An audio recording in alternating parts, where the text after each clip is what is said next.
Hello everybody and welcome to Rocket Lasso Live, episode 6 of season 4. Time is flying, we're already more than a month and a half in, or I guess a month and a half in. Actually, that's not true because there was the extra episode from the NAB floor, so yeah. Time is definitely flying. Okay, couple things to cover news-wise. We're still experimenting with the Twitch streaming where I did get to be an affiliate, so people are able to sub on Twitch. I tried to run the ad. I'm trying to start the stream a couple minutes early and then hit the ad button so that it's already played out for anybody who was just hanging out in there so we don't interrupt it. Guess still see how that goes. And I know there's people on Twitch and there's people on YouTube. I'm trying something new with my streaming software where instead of what was happening before is I was streaming from XSplit into something called Restream, which is like a web service, and that would send it off to Twitch and to YouTube separately. But that breaks a bunch of like the little apps and whatnot. So I found out that the streaming software can actually send it directly out to Twitch and YouTube at the same time without the middleman, essentially. And experimenting with that, and it seems to work. I was trying to learn the process, but it seemed to work fine. I think we are on Twitch and YouTube. The only problem is that it made a new URL for the YouTube, so it's going to be hard. I got to figure out how to get the URL before I start that stream because I had the wrong one in the Slack channel, but I fixed it now. Anyway, that should cover that. And while we're going, first of all, everybody start getting those questions together. Can't do anything without a question. A lot of people in the world have Amazon Prime subscriptions. If you have Amazon Prime, you actually have a free Twitch subscription you can give out. So every month you can be like, oh, here's my free subscription. So like right now, I forget how much it costs, like $5 or $7 to be a subscription on, or a subscriber on Twitch. But you already have a free one you can give. So if you have Amazon right now, if you have Amazon Prime, you can go into Twitch right now, link your Amazon account, and then essentially you'll be giving me a little bit of free money that would be going to waste otherwise. So if you have that and you want to support Rocket Lasso, here's a nice, easy, tiny way of doing that. If you're watching on YouTube and you want to go and support Rocket Lasso, that's a nice, easy way of doing it. But I'm not going to push for that too often, just throwing it out there. Elaine, thank you for subscribing. And Matthew just also joined. So we'll see. Oh, those aren't going to pop up on the screen because I'm not on the proper screen for that to be showing. Oh, look, there it is. Huh, one of them worked. So I probably got to put that to pop up when my camera's up as well. So yeah, awesome. It's working in the stream as well. So that's all kind of an experiment. I'm happy that it's working. I've been talking about setting this up for years, and I finally did. So anyway, start getting those questions together. We got to get the stream going for real. I guess I got one tiny last bit of news, and that is immediately using the emotes. Yes, thank you for the support. But anyway, last night I was working, actually I'm trying to get the recordings going for the upcoming utility splines plugin, which I've been trying to get out for like months now. I think I finally have the window to do it. NAB is over and all the stuff from Axon's over, so now I can do it. But while I was working on a video, I kind of stumbled across a little, oh, thanks Alex for subscribing. Hype train incoming, nice. Anyway, while I was working on a practice run of that tutorial, I kind of stumbled in a technique that I thought was kind of cool, and I'm not going to go over the whole thing here, but I recorded a nice short tutorial. So it's only like a 6-minute tutorial, so I'm going to try and do more short form tutorials when appropriate. And you can see I've got a bunch of spheres here, and I'm trying to hide it. I don't want to show it because you got to watch the video when it comes out. But there's a technique when using push apart effectors. When you know when you use a push apart effector and it's animated, it twitches and jumps all over the place.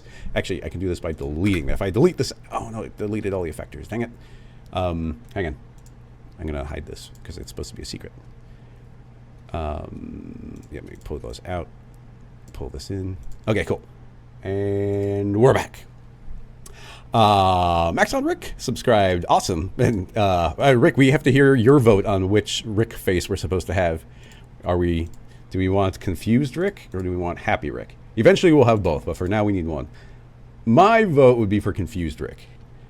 Because I think this also works for maybe when we hit a bug in cinema or it's an idea for Rick, we could put up the Rick emote and it's kind of like the little Rick bat signal, like Rick, pay attention. That's my thought on it. But anyway, finishing this, you can see that if I delete these out, which is what the tutorial's about, you can see I've got an animated series of spheres and they're crashing right through each other. Well, using a very particular collection of just effectors, you can see we can get a nice smooth movement here where they're avoiding each other. I think it's a really cool, pretty simple technique. So that's what the tutorial is going to be about. So keep an eye out for that one. I'm already editing it, so it'll probably be out in the next day or two. It's, you know, like I said, it's gonna be short. Okay, let us begin. Oh, why's the camera missing? There I am. Haha. Anyway, let us see what the questions are and actually start this episode out proper. Anyway, thanks for indulging me, everybody. And I appreciate the subscriptions. Oh, there should be a checkbox at the bottom. Use Prime. Click the sub button. There should be a checkbox at the bottom. Use Prime. Nice. Ethan, thanks for the jellyfish tips last week. You're making a cloth rope creature every day since. Oh, that's cool. I'd love to see those. At me on those if you end up posting them to social media. Brawlius, thanks for subbing. Let's go to YouTube chat and see if any questions popped in.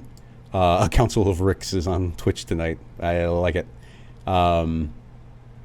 Before anything else, can I ask how to get the hover over help guide thing back on? What does that mean? Hover over help guide.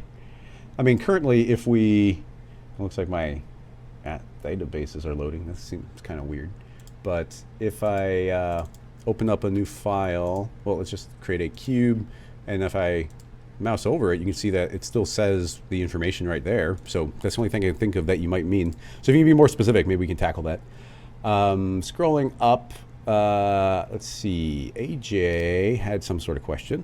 Having trouble with character solver. I'm not an expert in the character solver. I tend to rig everything myself. But you downloaded a Miximo character and try to use the character solver to use the C4D mocap data, and it works. But if you try and use mocap data from Miximo and put your character onto another animation, that never works. I'm not going to click a Dropbox file. That just seems like a dangerous recipe. I can try and recreate from scratch, but yeah, if there could be bad actors who would put bad things in a Dropbox, so I'm not going to ever click anybody's link like that. Let me think. So you specifically want a Miximo character, and you use a C4D mocap data, it works. But if you use the mocap data from the Miximo character onto another character, it doesn't. So you want to get Miximo animation onto a Cinema 4D character. We can do that. Let's give it a go. I am going to open up I think I'm going to be signed in here. Let me just jump into another window for a moment and head over to Miximo. Make sure that everything's signed in and whatnot. I don't have to put logins on the screen. Log in, please. Oh, that's a lot of different emails. Which one is the real one? Let's try this one. Continue. Okay. How about that one? Oh, come on. Oh, wait, this is... let me open this with Miximo. I was trying to open in Firefox, and I use Firefox for streaming. I use Chrome for my normal stuff, and that's where I would normally be logged in on Miximo. Come on, work. Nice, looking good. Looking good. It remembered the password, and we are in. Okay, cool. So here's Miximo. If you've never used Miximo, it used to be a standalone service. Adobe bought them. Unfortunately, as can tend to happen when companies gobble up other companies, that sometimes the other software can get a bit ignored. So this hasn't really updated in a long time, or not that I've noticed. But anyway, I kind of like this blank mannequin character. I used it a bunch in my rope and cloth demonstrations. So let's apply some animation from it, from something somewhere. What do we want? The dying was kind of fun. I'm just going to jump to a random page. Let's go to page 5. And whichever one jumps out at me. Kind of want something static. Climbing. Idle. My idle is kind of jumping at me. It's not super crazy, but I like it. Okay, let's download. And I'd like the FBX, we can say with or without skin. We'll bring the skin in, because why not? I'm not going to worry about keyframe reduction. Download. So that whole thing should download. And I will pause that, open up the folder, and just drag this idle FBX in the cinema. It's going to ask for a bunch of things. I think default is fine. So having opened it, it's going to take a second, and there it is. Something important to note is Miximo stuff comes in via a take, which is kind of interesting. I don't know that it's a good or bad thing, but it's just something you have to keep in mind. And the big thing being, you should go into a take and like go back into the main take, or you can also copy, open up the new file, and paste. And it's not going to have the materials, but I don't care about the materials.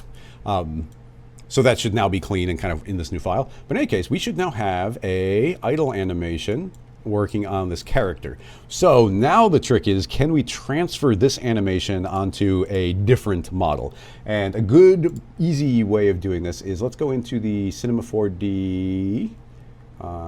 Where does it live? This looks different than I was expecting.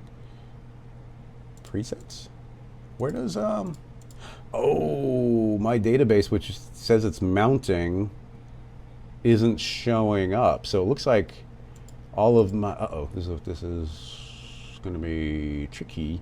If for whatever reason my database is not linking, and I can't think of a reason why it wouldn't be, but I don't seem to have access to it. And if I don't have the access to it, I'm not going to see like all the cinema built ones.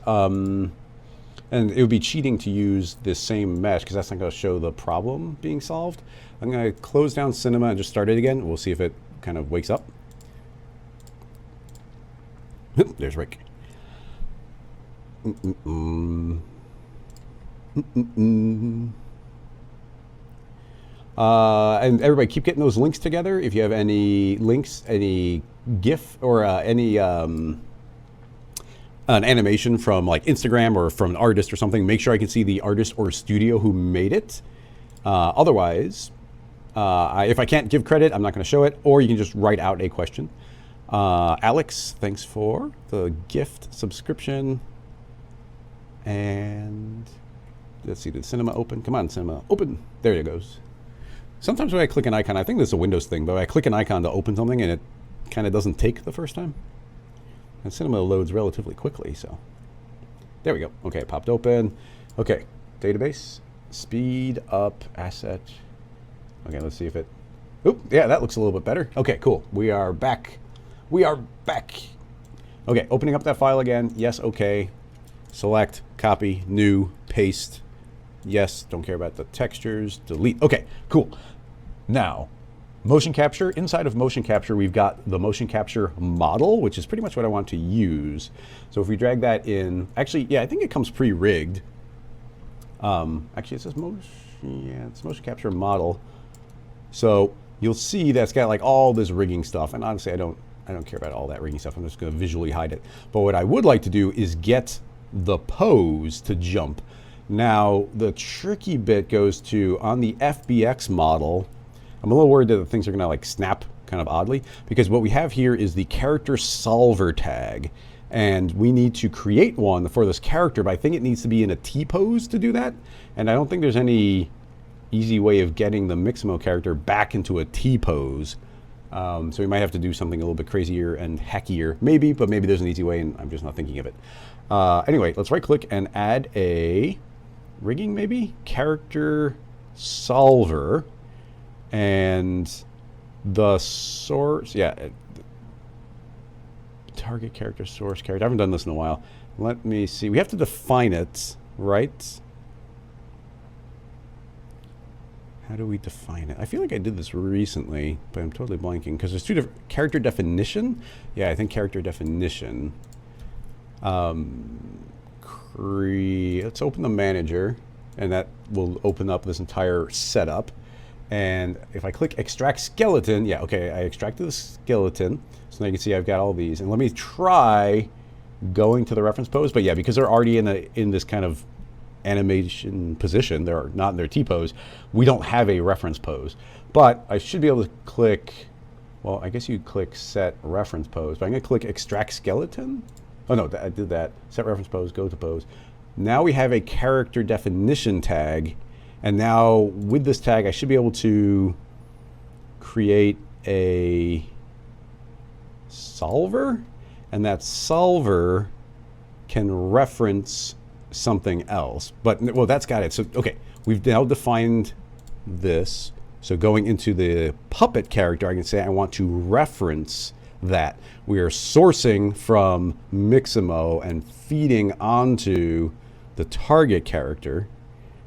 I feel like we should have instantly seen it jump into the new position, but maybe it's relative. Oh, okay, yeah, see, it is kind of working. The problem is it's relative.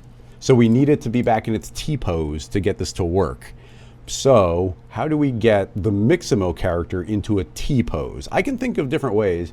I don't think it's going to be as easy as just setting all of the rotations to 0, but let's give it a go.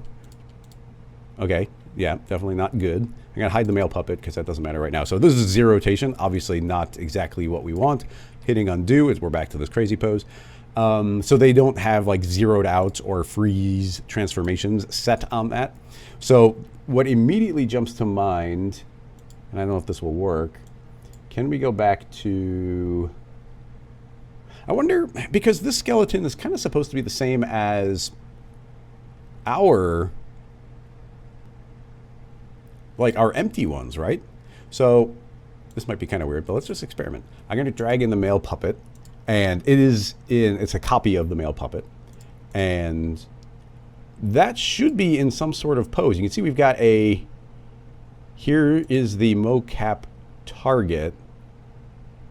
And that should be defined. So if I say, okay, original Miximo character, I also want you to have a solver. Now I'm going to say, okay, Miximo character, you go into the character definition pose of the original thing. As I said, I feel like I should have popped in right away. So maybe this character definition doesn't translate.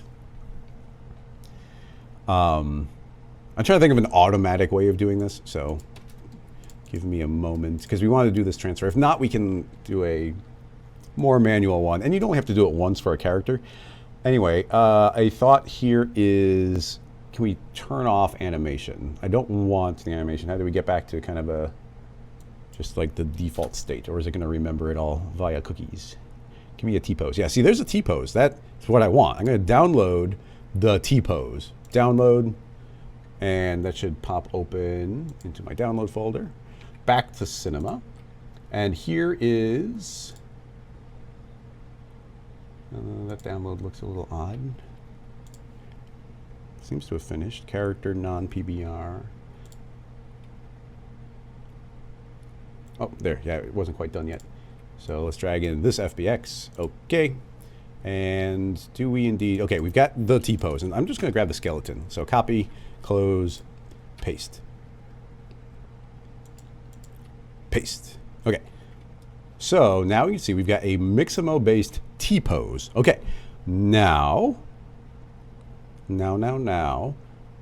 I would like to again do a character definition, open the manager, extract the skeleton, and say set reference pose. So now it's like, oh, okay, this T-pose is that. Now, all the names and everything should be identical. Well, I guess that's named hips 1. I'm a little worried about that. I gotta rename that to default. Let's again extract the skeleton and set the reference pose. And in theory, what's kind of nice about that is if we take that skeleton, I can always say go to reference pose and it'll jump back to that original one. So that's what this character definition has given us. Can we transfer that now into this original character? I don't know. If not, I've got other tricks we can do here. So here is that character solver. Can I now feed in this character definition? No, no, it doesn't seem like we can do that. Probably mostly because of this character definition tag, but if I delete that and, oh yeah, there's nothing for it to target now. Yeah, interesting. I would have kind of thought that would work, but it's entirely possible. I am not doing something entirely right there. But we never give up, never surrender. So let's right click and add in a rigging pose morph. Okay, pose morph. What do I want to match? I want to match the position, and I would like to match the rotation and the entire hierarchy. Okay, cool. Now in the tag, I'm going to delete the secondary pose, and now I'm going to say I would like this to reference, and I will rename this. I'll just put a couple exclamation marks on there. I would like this pose morph tag to reference this. I think, yes, I want it to be a absolute reference. And okay, this is really good actually. Let's hide the character, and now you can see that our character, the one that's animated, is now in the T-pose. And if we get rid of the morph tag, if I were to delete that and probably go forward a frame, it's going to jump back into the animation. So we have now forced it into that T-pose. So having done that, my hope is we can go back into the object, into the character definition tag, which we made. And now I can say extract skeleton. Well, I'm going to make that from scratch, because let's right click, rigging, character definition, open the manager. Oop, it does open up a unique one. So that one might have been linked to a different one. Anyway, extract skeleton. Okay, now it's got the links to the skeleton, and I'm going to say set the reference pose. So now it knows that this is like the T-pose, in theory. I should be able to, in theory, delete out that pose morph. I'm going to hide the original T-pose animation. And now, if I hit play, you can see we're back to having an animated character, but what we've added in is the ability to say, go to reference pose, and it goes back to the T-pose. So now that we've gone to the T-pose, we can bring in, and do it from scratch so we can kind of do it clean. Let's bring in the puppet character again. And here you can see it wants to reference something. What do we want it to reference? Well, it is the target. The source will be the Miximo animation. So let's be careful and say, okay, go to the reference pose. That's what I want you to reference. And now I think that this is now linked when they're both kind of in that same relative position. That's the hope anyway. So with any luck, if I go one frame forward, yes, okay, we got it. There's a little bit roundabout. We had to do some extra steps there. But now we were able to get the T-pose, which has now translated a cinema character onto the Miximo animation. The missing part was the T-pose. So, okay, I'm going to redo a couple of those steps again from scratch so we can kind of get this nice and clean moving forward, which I think is going to be pretty straightforward, so we don't have to overthink this. Yeah, let's just do it completely from scratch. So, what do we need to do? We need, again, from scratch, we need the character animation. So let's open that up, and you'll see from Miximo, we're going to get a character, and it's got its animation. I'll copy that into a new scene file for us and paste it in. Now we need the T-pose from it. It doesn't come with a T-pose. Maybe there's a T-pose. If somebody knows how to get one from it, sure. But Miximo, we can get one automatically by just downloading the character with no animation. And now you'll see that we get a skeleton with just a T-pose. Copy that, close the file, and paste it into our master one. Okay, so T-pose character. Now we have to force this character into the other pose. They're identical skeletons, just different positions. So right-clicking, I'll say rigging, and go to pose morph. And a couple settings again. We want the position, we want the hierarchy, and we want the rotation. Going back to tag, I want the pose we morphed to, not to be that, but be blank. I can drag in the top part of the T-pose and say, yes, be absolute. And, this one we could have renamed T-pose if it, add some clarity here. So anyway, this is now in a T-pose. Now we can define the character. So right-clicking on it, we'll say rigging, character definition. Open the manager. And I would like to extract the skeletons, and this is defined. This is built to be compatible. Cinema, how do I say this? Cinema built their Miximo. I'm sorry. Cinema built their motion capture and their rig to mirror kind of the standard of Miximo, which is probably like a larger industry standard. But anyway, now we're seeing the character definition. I would like to extract the skeleton, and it does a perfect job of it because it's designed to recognize Miximo. And now we say set reference pose. So it's like, okay, this is what I look like when I'm being rigged up. So that is now known. That can be closed. We can delete the morph tag. I can delete the T-pose. That's done. We don't need it anymore. So now where do we want to apply this animation? Well, and even in this case, like I could delete the character out because now we've got this Miximo animation. And again, here I can hit play and you see it's in this crazy Miximo. No matter where we go, it's going to be that looping animation. But I can now go back to the character definition tag and say, go to reference pose, and we get the T pose. Okay, so now we could grab any character that's compatible with this. In this case, we'll grab the motion capture male puppet, and there it is. And it already has its own character definition, which is linking the proper skeleton. And then up here, they have the already applied character solver. And the character solver is a way of transferring animation from one character to another. So I will say I want to transfer from this Miximo animation onto the character, and instantly, because they both share the same default pose, now it knows how to, in a relative way, jump it into this new pose and the new animation. So hitting play, now that animation has been applied onto a cinema character. So yeah, when we actually know the process to do it, there's not that many steps there, but you just have to be meticulous in the way you do it. So because we're using a bunch of Miximo and everything, I won't be saving those scene files, but typically we save the scene files so that people supporting on Patreon can get access to them. But yeah, hopefully that covered everything, stepping through everything very specifically. And you know, it's people have to deal with this type of thing all the time as far as like transferring skeletons and animations. So I'm glad we were able to figure that out. Let's see, Crossfader, thank you for gifting a sub over to AJ. And let me find the next question and or link. Oh, interesting. Agars? Iegars? I apologies for pronunciation, but they were saying they're trying to get the camera to target a R26 cloth object, but it doesn't follow. That sounds like a very straightforward thing for us to test. So that's how we're trying to recreate. So let us create a sphere and create a plane. Pull it up, and let's try this again. Create a new standard material, which is redshift. And now it shouldn't be, we should see it update in the viewport, but it shouldn't be trying to render an icon. And you know, already seems good.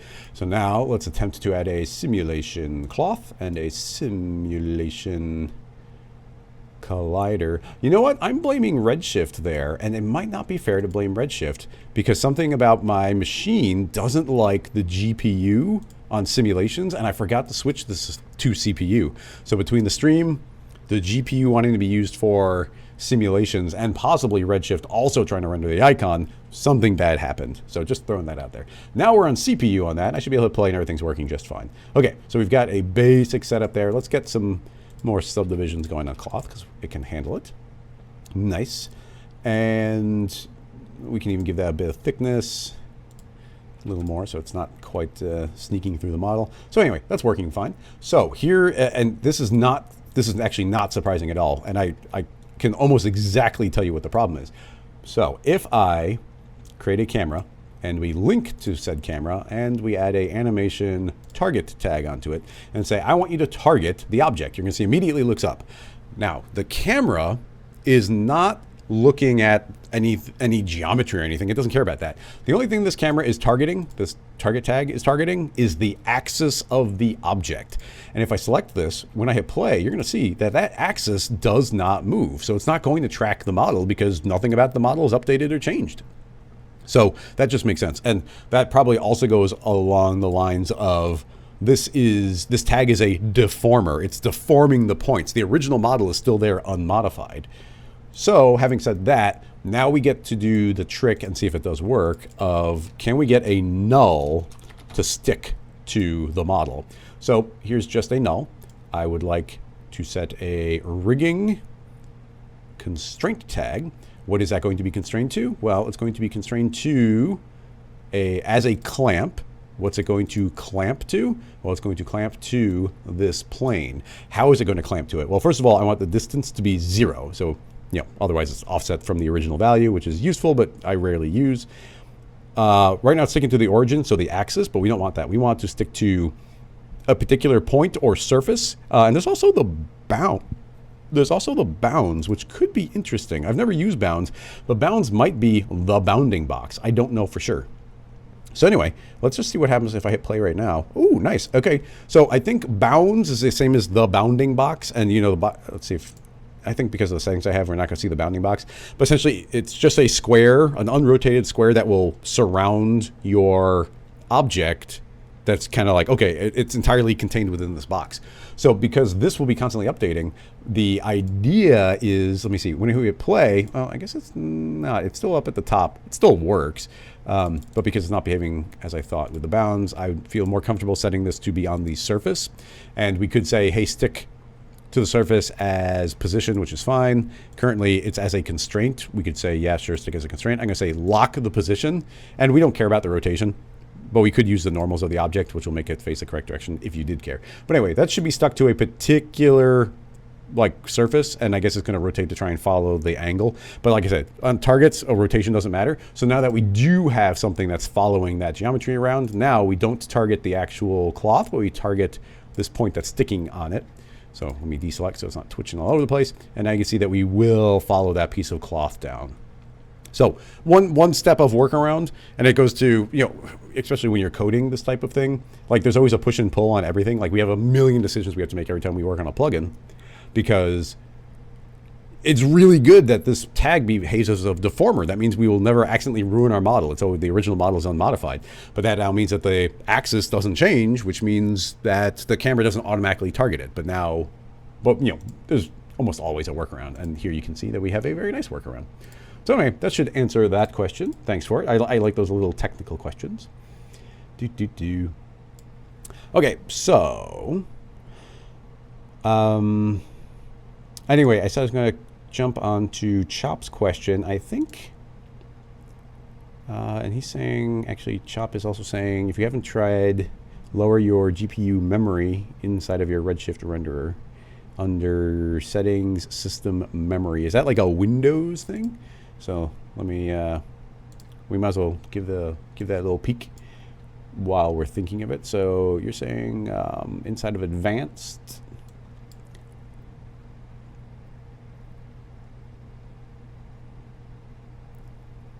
Oh, that's actually probably not Windows. It's probably inside of Redshift, isn't it? Redshift Advanced System, bucket size, memory. Oh, there it is. Okay. I was like, I don't think Redshift settings are going to be in Windows. Memory allocation management is turned on auto. Used CPU memory, GPU. I'm not sure what setting to change. So Chop, if you or somebody who knows what they're talking about knows a good setting to change here, then I will take your advice and do it. Anyway, chop. I'm scrolling back up. Luckily, Twitch reloaded all of its previous chat, so I'm going to click on mute. Okay, cool. What do we got? Okay, nice. We've got some actually really cool looking like pixel art where there is depth. Like you can see dimensionality on all these different cubes. It's kind of almost like a Minecraft type thing, or very pixelated. But man, what a cool look. Yeah, we could totally do something along these lines. This is from Adam Grabowski. Yeah, Grabowski. Nice name. I like it. Okay, let's try and tackle something along those lines. Scrolling down. Let me just see. Yeah, still waiting to see if anybody suggests a different setting on here, but we'll keep it off to the side for now. So, how do we... Michael is suggesting dropping it to 70 instead of 90. I mean, until I hear otherwise, I'm willing to change that setting. And then Alex is saying 50 to 60 is recommended. Okay, so yeah, I'll drop it to 60 to split the difference between the two people. And we'll see how that goes. Okay, new file. And the tricky bit here is we need some image to work from. And I know that was a really cool animated image. We're going to work from a still. I mean, I guess if we had an animation, we could work from it, but I don't have one handy. Trying to think of an easy way of getting one in, but let's just work from a still. I think it's fine. And because we've been talking about it, why don't we use the new Rick icon as our little test image? So let me think. Opening up Photoshop is probably a good idea, because here's a thought: is we're going to make a plane, we're going to make a new material, and actually this might want a cinema material, so I am going to shift this onto, come on, render settings. Oh, open on the other window. I'm going to switch this to standard, just so that we can make a regular material to apply for cloners to see. I don't know if cloners can see redshift materials. That'd be a good experiment to do in the future. Anyway, I need to load in the Rick image, which should be saved somewhere. Yeah, that should be saved. Actually, it's already in the correct folder. So let's go to Twitch Emotes Tier 1, and let's grab the Happy Rick for this one. Open it up. Yeah, go ahead and actually I haven't saved this, so I'll say no for now. And in Photoshop, we need to know what the pixel size is here, and I'm not sure. So let's say image size. And it is 112 by 112. So that's going to give us the exact resolution here. So let us subdivide this exactly to 112 and 112 subdivisions. So now you should see we get a perfect outline on every single pixel. And I know there's an alpha channel in here, so I'm going to ignore that white line. Okay, so creating actually, let's make that editable and select a single polygon and see that that is exactly, well, it's 3.57. I just want that exact scale. Hitting undo, we go back to parametric, create a cube, and that cube will be that exact size of one of those. Something we clearly saw in the reference was it was very clean and rounded. So let's give this a tiny bevel. It'll be pretty small, so we won't subdivide too many times.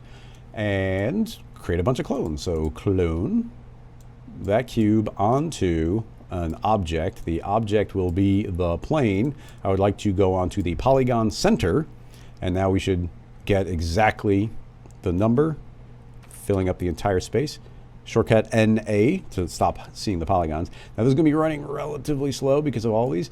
I think we can set this to a multi-instance.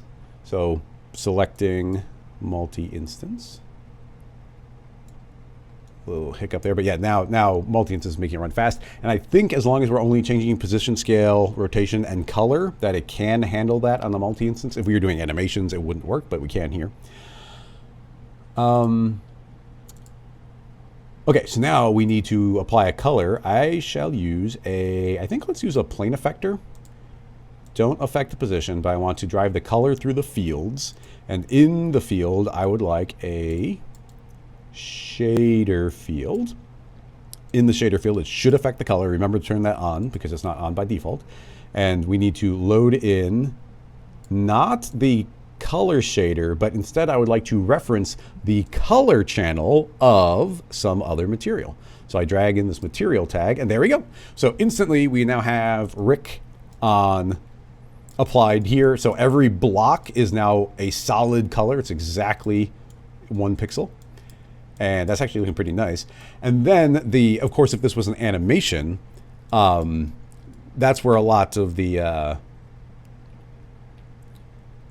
that's where a lot of that fun came in. But, this would just get literally the only thing we'd have to change here is this material. And maybe I can find something animated to throw in there. But the other important element on it that looked really, really nice was that there was some height animation. Now, it would be really smart to create a separate image that's the depth map, which wouldn't be difficult to do, but it'd be a little bit time consuming. So instead, we're going to use the same image. We could use a different image, but we'll use a same image. So I will add another plane effector. Actually, let's duplicate this one, copy paste. And when you have when you get these looking similar, I try and rename them. So that'll be .color, and this will be .y plus. Why not? Okay, so they're both referencing the same shader field. In fact, we could make it like literally reference the same one. I'm fine with them being separate right now. So this time, I don't want this one to see the color. I do. Let's make sure it's actually applied. I want this one to not be controlling color. I want it to be affecting position. And there you go. Immediately you can see all those getting offset on Y. Of course, because of the way it's rotated, that actually up would be Z. So So we could say 5 there, and instantly you can see those pushing up. Now those are not very large, but we're getting these nice smooth transitions. So you could probably push this a little further, like 15. And instantly you can now see that the brightness of the pixel is driving the height of the different boxes. So, but as I was saying, you can imagine this being a different image. In fact, just for clarity, let's make a second material and we'll load in the other Rick image. So here's a confused Rick. Don't copy for now. So confused Rick will also get applied. So now on this different shader field, we can apply the other Rick. And now you can see that one image is driving the height map and a different image is driving the color. So you can distinguish between those separately and get different effects. Trying to think of...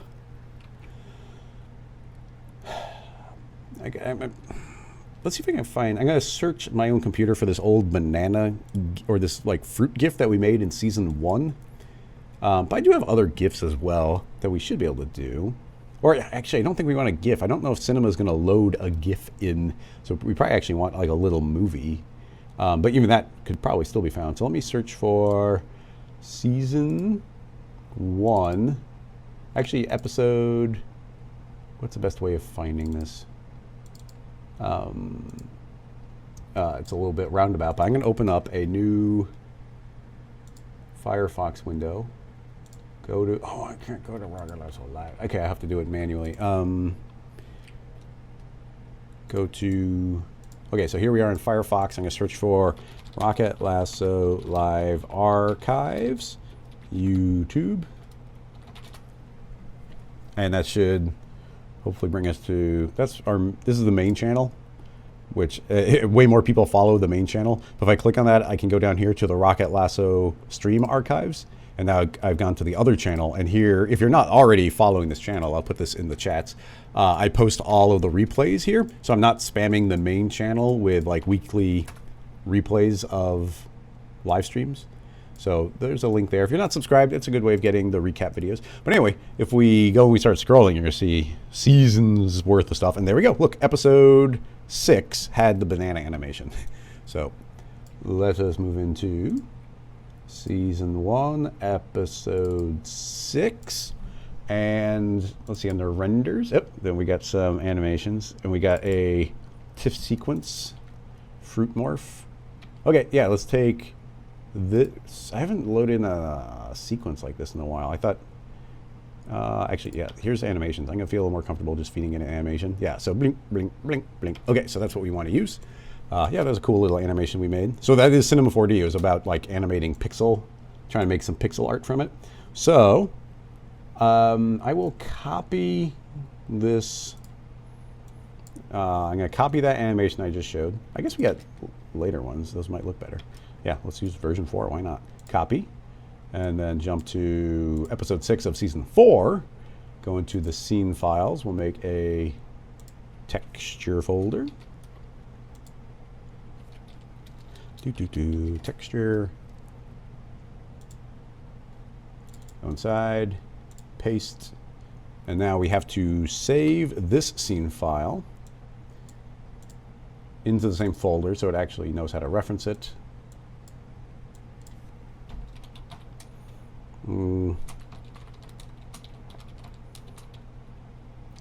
Animated pixel offset. Okay.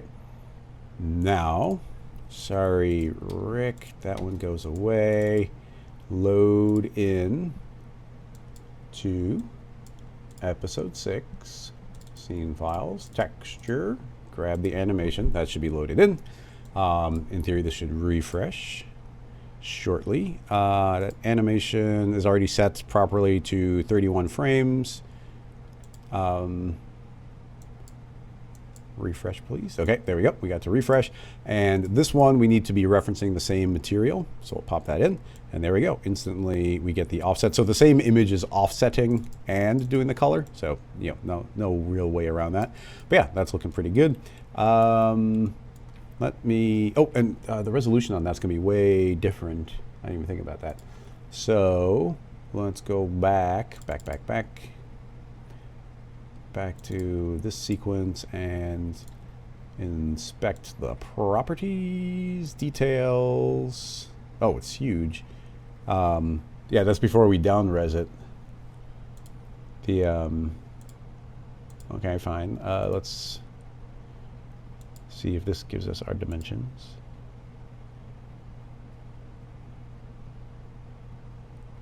Nothing's ever easy, is it? No, it's still saying that's huge. But we definitely would shrink it down in the end. I guess when we made the GIFs it would be.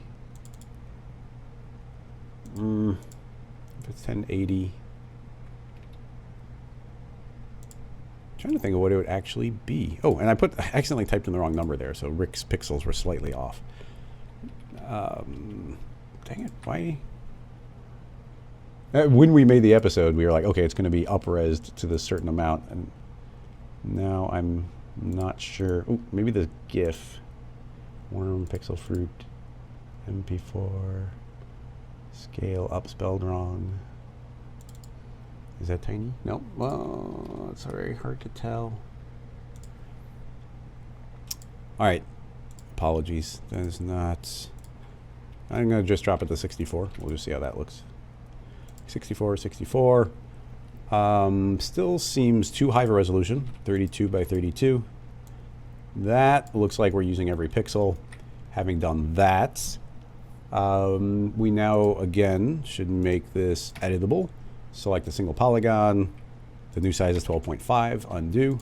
And reset the cube to 12.5, 12.5, 12.5. And increase the rounding. Excellent. There we go. That's looking pretty good. And with this lower resolution, my hope is I'm going to hit one frame forward. It's not refreshing live in the viewport, but I want to see the animation. How do we make it refresh in the viewport? I doubt it's as simple as saying, like, animate that, because that's going to show the animation. But I doubt that forces a refresh here. And it even goes to, if we're just looking at this, how do we make...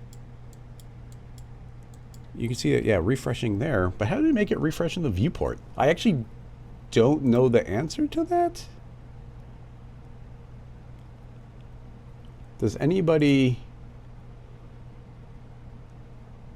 detect animation in the animation tab?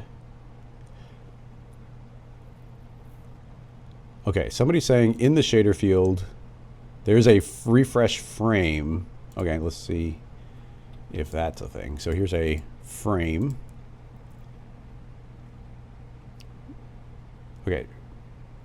Material animation property. Well, yeah, some people are saying, well, I'm going to go step by step. Let's check there. Okay, no, that changing it just in the shader seems to have worked. And I also made it animate. But I am curious. A lot of people are saying, like under viewport, yeah, there's animate preview, which I think I already did by right-clicking. So I think that was the same thing. But I think that this checkbox of refresh each frame was what we actually needed. Now we know the animation was only 30 frames long, so we'll drop it to there. And now I hit play. And there we go. Now we get the animation going. And it's actually looking pretty good. Thanks for the help there, everybody. Lots of people jumping in. Let's see, the Y offset, I think we can push that a little further, 25 maybe. Bing, bing, bing, bing. Now I wonder, just for fun, I mean, we just arbitrarily threw in a different, a pixelated thing I happen to have. Let's just have a little bit of fun with some other effectors. Specifically, let's try a delay effector. And, okay, so the delay effector only affects position, rotation, and scale. But I wonder if we could make that also apply inside of it as a field. So it makes me glad I did it as a field. But yeah, it's kind of fun seeing these animate in a little bit more slowly. So that's blending. If we push even further, we should see the transitions like be a little bit slower as they go in. Potentially we could also put it on springiness as well. And yeah, now you can see how we get that nice little secondary motion calling some attention to itself. So kind of cool along those lines. Turning off that delay for now. I want to see if we can get it to work with the color, which is probably not a good idea, but I'm just curious what it would look like.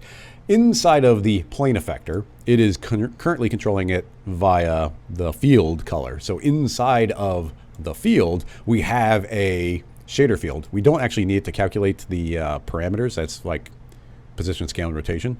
But I am curious if the delay sees color. And it does have a color icon. Ooh, okay, that does work. So the effector doesn't have this ability, but the field does, and it just goes to show how awesome fields are. So you can see that the field is now smoothly transitioning. And if we crank this up more, you can see that they're going to start blurring into each other, where it's like a very slow blur transition. If we put the spring, that might be kind of crazy, where yeah, the colors are springing past, but like look at all that extra like crazy Mography magic we're getting from it. And then we can do, like, we have things like this effect strength, which, you know, this could be really weird. What if we take the effect strength and I'm going to feed back in the material itself again. So now it is stronger or weaker depending on where, like how powerful the color is. And I know the color right now is not like black to white, so we don't have the full spectrum. I guess that's not making it look super different. So maybe the effect strength isn't, it's not enough of a variable for us to pay too much attention to. Oh, but the effect strength, I guess it'd be better to do something like a spherical fall off. So scale that up. I don't want that to affect the color, but I would love for that to be in the effect strength. Let's see if we can actually see the difference. So there we go. Now the only thing it's doing is it's driving the effect strength, and we are currently smoothing it out. So you can see that the inner part here is actually quite clear, but these outer parts are looking kind of muddy because there's a lot of effect strength there where they're kind of blurring into each other. Keep in mind, it's just the color. I guess since we're applying, I didn't want them separate, but I'll turn off this other one for the verticalness, and we'll control the Y also. 25 fields, yes, apply to position. There. Okay, now you can see the position also being affected. So in the middle, it's fading out this delay. So there's almost no delay in the middle, but the outer part, there is a bunch of delay. There's actually some power. And you can see it gets very murky and muddy. The, I wonder, because it's fading in initially, does the animation loop? The animation does not loop. Let's see if we can make it loop. So under color, calculate timing, exact second, loop please. Okay, nice. Now it's going to be looping more, which means I can give myself a few extra frames. The reason for that is the animation, delay effector needs information kind of before it. Yeah, it needs information that came before to know what it's supposed to look like now. So in the beginning, it's taking like 15 frames before it had any information to really work from. So we weren't really seeing the effect in the beginning, and now we do. Okay, cool.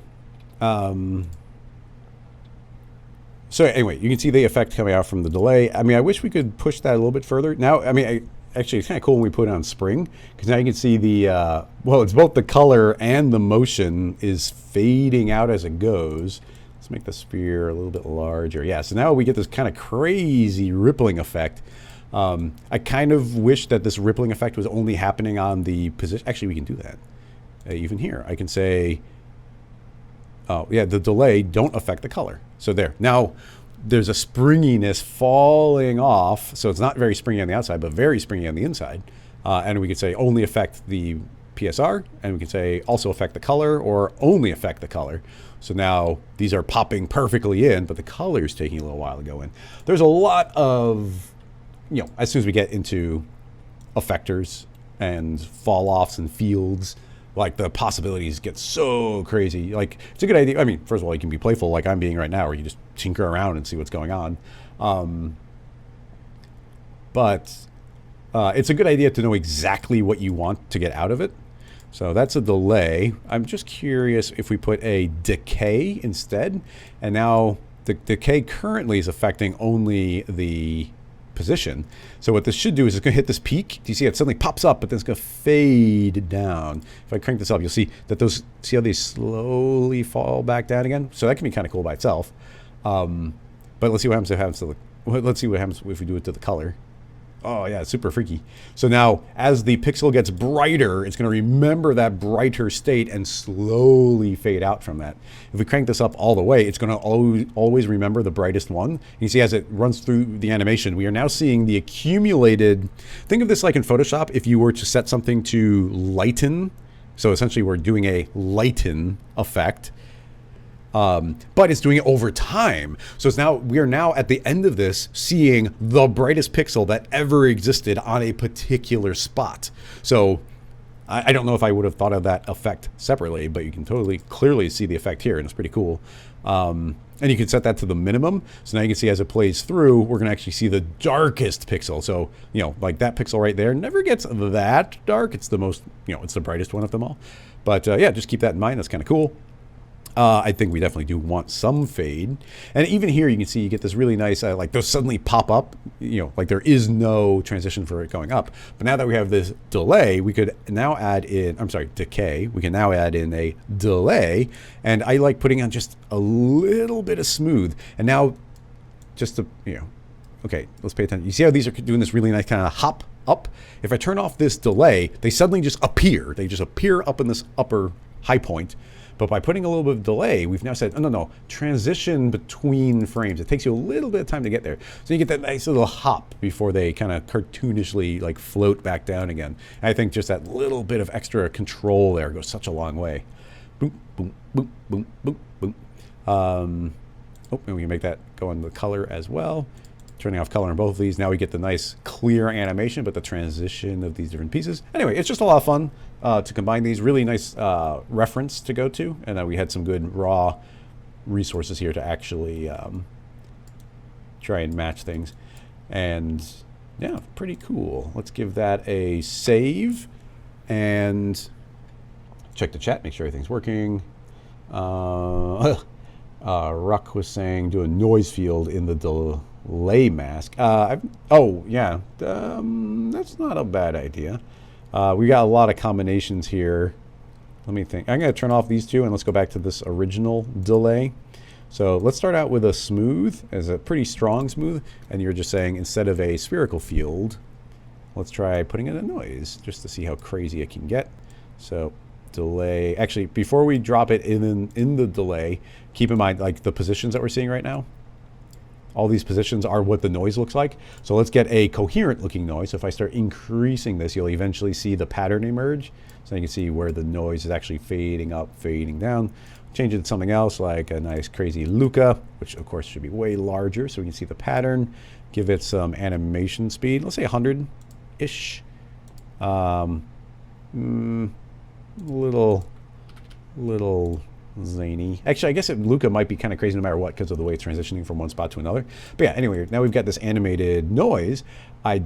Now I want that to control where the effect strength is. So if we turn that off, here's what we're currently getting. Let's set it to spring.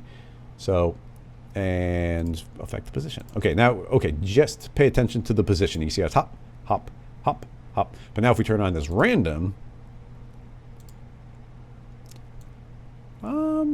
it's actually not having as much of an effect as I thought it would. I'm seeing a little bit, but it's almost perfectly flat. Yeah, I thought that would have more of an effect. The noise might not have tons of contrast, so I could put a curve in there and essentially crank up the contrast by doing something like that.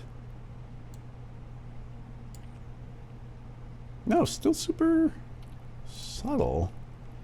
I would have really thought we'd see more of an effect there. Let me unclamp it as well. Yeah, but still almost no effect. Oh, too bad. It's a good idea. Delete, put these back on because those look cool. Boom, boom, but very specifically controlled here.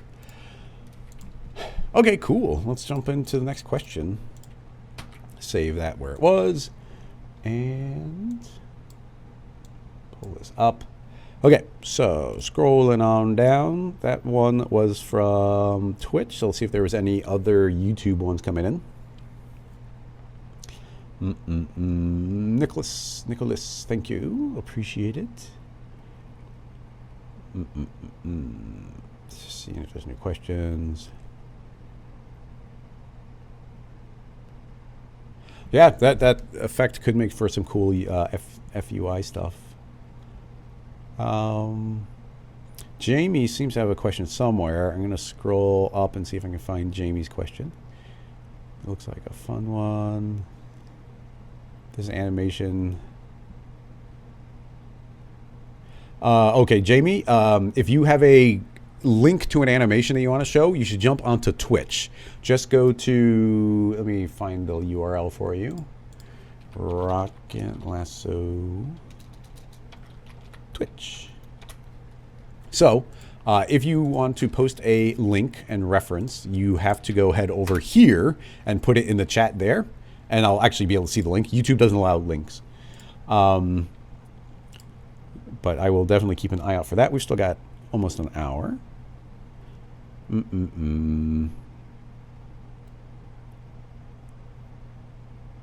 Oh, Michael is reminding me of Crossfader's question, going back a little ways, that we needed a flat 2D field force. And I said, ask me about it again, and we can go try and tackle it again. And I do remember it, and I often say, like, oh, I got to do a little bit of research into that and to see if I can remember. And I actually did go back and rewatch my own video to be like, oh, yeah. Having said that, I don't know if I can remember because now that's going back like almost a month. But let's see if we can do the basic version. And okay, for some, I know we don't have a reference to pull up, but hopefully we can do this via an emitter. So the thought is we're going to emit like a bunch of particles for just the first few frames, okay? So if I hit play, we're going to suddenly get like a big old burst of particles that is nowhere near as many as I want. And we're going to give them plenty of lifetime and 0 speed. So if I hit play, we should see like, okay, a nice field of particles. The emitter shall be, let's go to 1000 by 1000. So a nice big one, better for kind of default scale. And you know what? I think we'd use even more particles. So let's just put an extra 0 in there. Why not? Bloop. Okay, so we get a ton of particles. So I will save this one right away just because we'll be doing some crazy field stuff.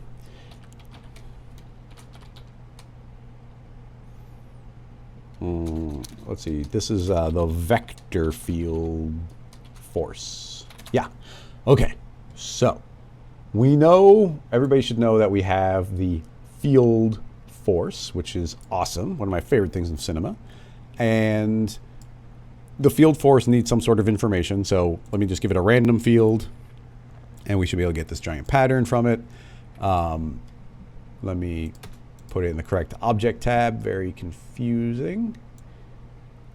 Okay, that gets the random field. Now we can actually see it visually represented. You can see these little colored lines everywhere. I do want to see the overall thing, so we'll jump this up to 1000 tall, 1000 X, Y, and 1000 on Y. And then on Z, we'll only go like 20. And give me a bunch of lines. Okay, so now we see a little bit more of a pattern here. Let's temporarily hide those. And you can see we got a different random direction. And inside the random field, if I were to scale this up, you're going to start seeing the pattern emerge. So now that we have a pattern, if I turn this back on again, and I think the field force is relatively weak right now, but you're going to see how these all start drifting. So you get kind of a cool pattern. More frames, please. 999. So you'll see these start to drift, but they are drifting in 3 dimensions. So how would we make a 2-dimensional version of this effect? Well, what I was talking about last time is you've got a tool we don't get to use very often, and that is the volume builder as a vector. So this is going to generate directions for us. So in this case, I would like the random field to actually be a child of the volume builder. And I'll say, okay, volume builder, you're seeing this random, and you will be 1000 by 1000 by 200. Nope, sorry, 1000 by 1000 by 20. There we go. And I'm going to temporarily hide the field force. So now you can see that you can see this represented now. It's essentially the exact same thing. This is now representing all those directions. It's no different than what we just had. But now we need to combine these. Oh, we need a direction. I wish we talked about this like 2 weeks ago, maybe 3 weeks ago. I think we need a direction. So we'll make another field. I'm going to make a direction. Or yeah, here's just a linear field. And I'm going to say I want to travel along Z+. And because this, I'm going to say linear field, take on the shape of what's below. Maybe. Normal. Do I have to turn it on? Objects below. Okay, cool. Yeah, so now this is going to take on, essentially, it's a really great setting, this creation space. You can give it its own volume, or you can say, hey, look at the object below and just take that one on. So anyway, here's what's cool is I took this linear field and I'm saying, well, essentially the linear field has got a direction, which is like essentially back to front. So now everything's saying, okay, like aim forward. So actually we probably do have to set that to box, and again set this to 1000 by 20, because I'm actually going to move that down below the random field. Turn off the random field. So that's a direction. And now we've got this random field on top of it. So now these combine in some interesting mathematical ways. And in this particular case, we can add them together, subtract them, get a normal from it. But I think the one we want is a cross. And by setting a random field on top of a single direction, we have now rotated all of these perfectly 90 degrees. You see all of these different layers are perfectly flat. And because those are perfectly flat, that means there is no forward and backward direction. We've now converted this random field essentially from a 3-dimensional noise into a 2-dimensional noise. And that's what we couldn't figure out last time. So you can see we got all these gorgeous like transitions through here. And there's also a bunch of really nice settings inside of the builder. And one really nice one is the smooth. If we create the smooth and we put it above, essentially this is a blur, but we're blurring these directions. So you see how we get a pretty harsh transition here where like some of these are traveling one way and they are spinning the other. As I start blurring this, you're going to see the transitions become way softer, and we can add additional iterations here. And you can see it's going to get smoother. Oop, okay, we don't want to go too far because when we get out of the space. But you can see that these became super smooth as a transition. You can probably go a little higher than that. Okay, yeah, really smooth between those. And you can kind of see if we look at this almost, yeah, let's try and look at it. No, I guess it doesn't show up dead on. But you see here, like we get this nice, like, twirling pattern. So anyway, that seems to be working really well. So then what happens is I'll visually hide the volume builder, and that is now a series of directions. So now inside of the field force, it can say, hey, don't look at that random field. Instead, look at the volume builder as a volume object. And if that worked, and I thought it would visually show up.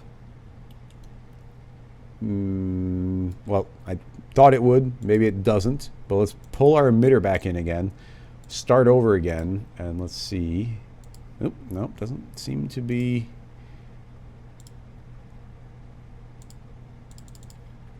Doesn't seem to be seeing it. Well,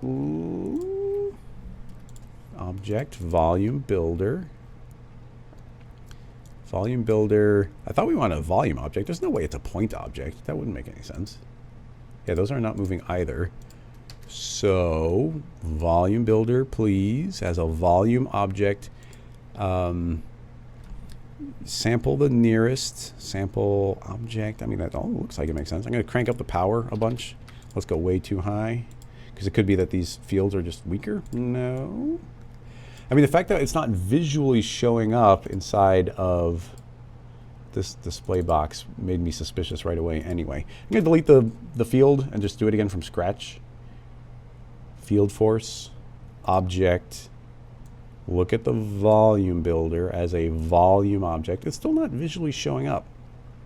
And I think that those are supposed to be children of it directly.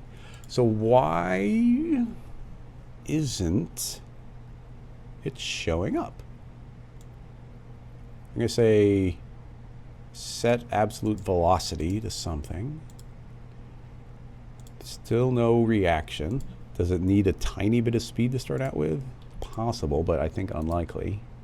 Still not moving. Why is it not seeing it? Update settings, Gaussian. That all looks like it makes sense to me. Field force. Add to velocity. Volume builder.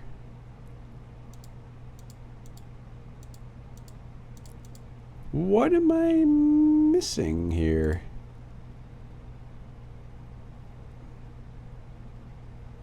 The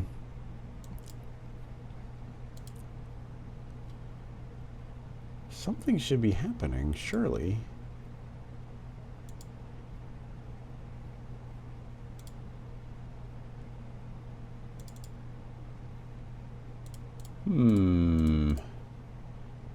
What am I missing? I can't think of anything I'm missing. That's interesting. Interesting. So, the random field, I wonder if we should make it deeper. If I take this linear field, let's go inside of the builder. And currently we made it really skinny and then we blurred it a bunch. Now I would think that'd be fine, but let's just try making it deeper. So clicking this linear field, let's jump that up to, let's do 200. So you can see there's like a way more depth to it now. And then the random, I'll say just look at the object below, and now you can see we've got giant two-dimensional field of it. I would have thought we could go infinitely thin. And I've also got the vector smooth turned off temporarily, so let's hide that. But anyway, you can see now, as soon as I got rid of that vector smooth, that we are seeing something here. It does seem to, oh, look, it fades out. The power of it fades out going back. So this linear field, it is giving a direction, but it's actually fading off as it goes as well. So I wonder if we could pull this inner offset back. Yeah, and now you see it's full strength all the way through. So maybe a couple different variables there were making it weaker, but now we're seeing this in the field force, so this should work. So the field force currently, because I deleted it, we're not seeing the full size, so I could say back up to 1,000, back up to 1,000, and let's just go 20 deep and crank these up. And now you can see in the field force itself that we are actually seeing the field, or I'm sorry, the volume represented. So let's turn that off again, and using the emitter, let's hit play. And yeah, instantly we should see all these particles flying all over the place. But the cool part is now it's it's two-dimensional. You see it's completely flat. So having done that, the field force, when you're doing this particle setup, it is a good idea to set it to absolute velocity, I think. Because now they have to move at this constant speed and they don't go flying out of the scene. So now everything is traveling perfectly based on this two-dimensional noise. Having done that, we could do several things. First of all, I want to see if I can turn on that smooth again and see if it still works. Interesting. This vector smooth. Maybe putting the iterations up is bad. I don't know. Maybe we just needed the box to be bigger than the form we're going to be in. Because when I'm thinking of it now, I don't know for sure, but the metaphor that's in my brain is, you know, in Photoshop when you have an image and you blur it and the edges kind of blur and they lose their color information on the corners.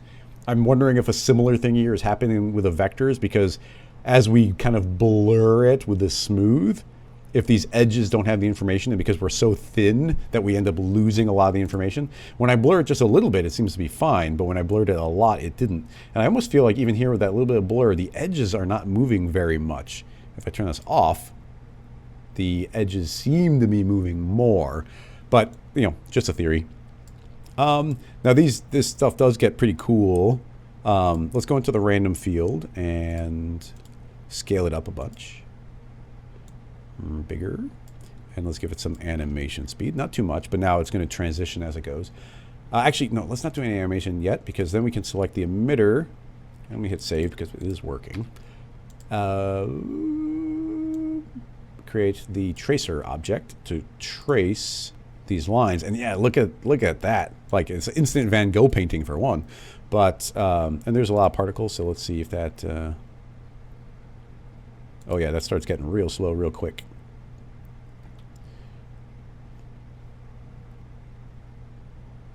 Uh-oh. Did I freeze up Cinema again? I feel like it might wake up, but I did just save, so in the interest of it's not being happy with something there, I'll just kill it and start it again.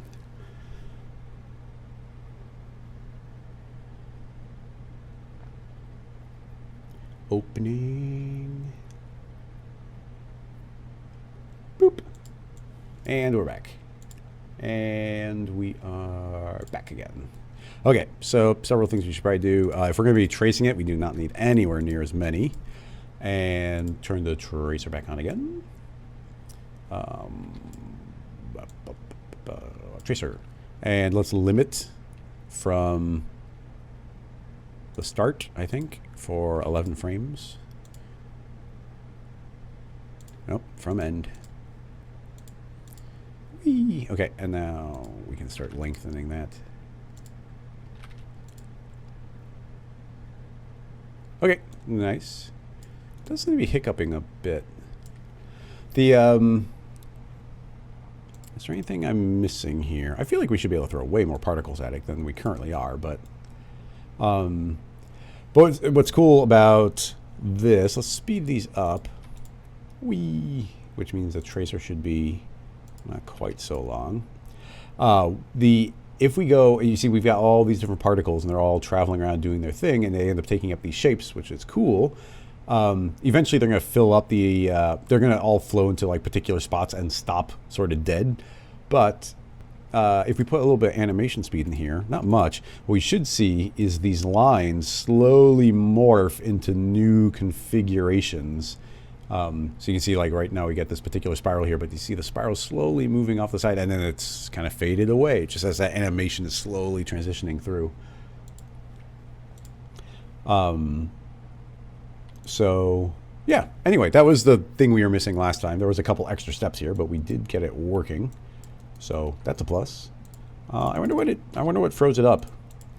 Because it should be handling this all right. I mean, the frame rate's not incredible, but this volume builder is doing a lot of samples. I don't think we need that many samples. Let's jump it to 25. That should be way, yeah, that almost doubled the frame rate just by sampling slightly less. And the field force is currently referencing the nearest. Let's try linear. Is that going to be smoother? Yeah, so that now transitioned it into a smoother form, even with that smaller count. And now let's go 5 times as many particles. And yeah, just pretty cool. There's so many, like we could be feeding text in there. There's so many different cool effects you can do. But anyway. George, I agree. I would love to see a new particle system in cinema. Oh, I'm glad that's a novel thing, a novel setup for you. I wonder, I'm trying to remember how... There's a way of getting text, like to get it to like trace a word or a spline. I mean, we can do that obviously with the regular field force, but I guess it would probably just be regular field force because that's this is seeing the overall volume. But on top of that, we could do something like feed in a text spline. Just do my favorite old ampersand, middle, T for scale, big old super giant one. And let's view it from this side. And inside of the emitter, I will say I want, let's just drop that on top. In fact, let's turn everything off except for that text spline. And I would like to see, so here's the directions. You can see suddenly it wants to flow around. And it should be two-dimensional. Yeah, because the spline, maybe it's not two-dimensional. I don't know. But yeah, now you can see that that by itself is making those all travel around. In the field force, we want to make sure that the spline has a full range so we don't lose power. Or is it offset? Start range at 0, offset 100. Okay, so now you can see them traveling all around. And now we combine that somehow. So we can say, like, add that on top of the other field. And the strength of this is going to be relevant. So we can start, like, pulling back on the power of that. So now we get the overall Van Gogh effect. If we blend it properly, you can start seeing the text emerge a little bit. Like, definitely the overall shape is starting to show up. And the text spline doesn't have to be just a curve. It could also be a...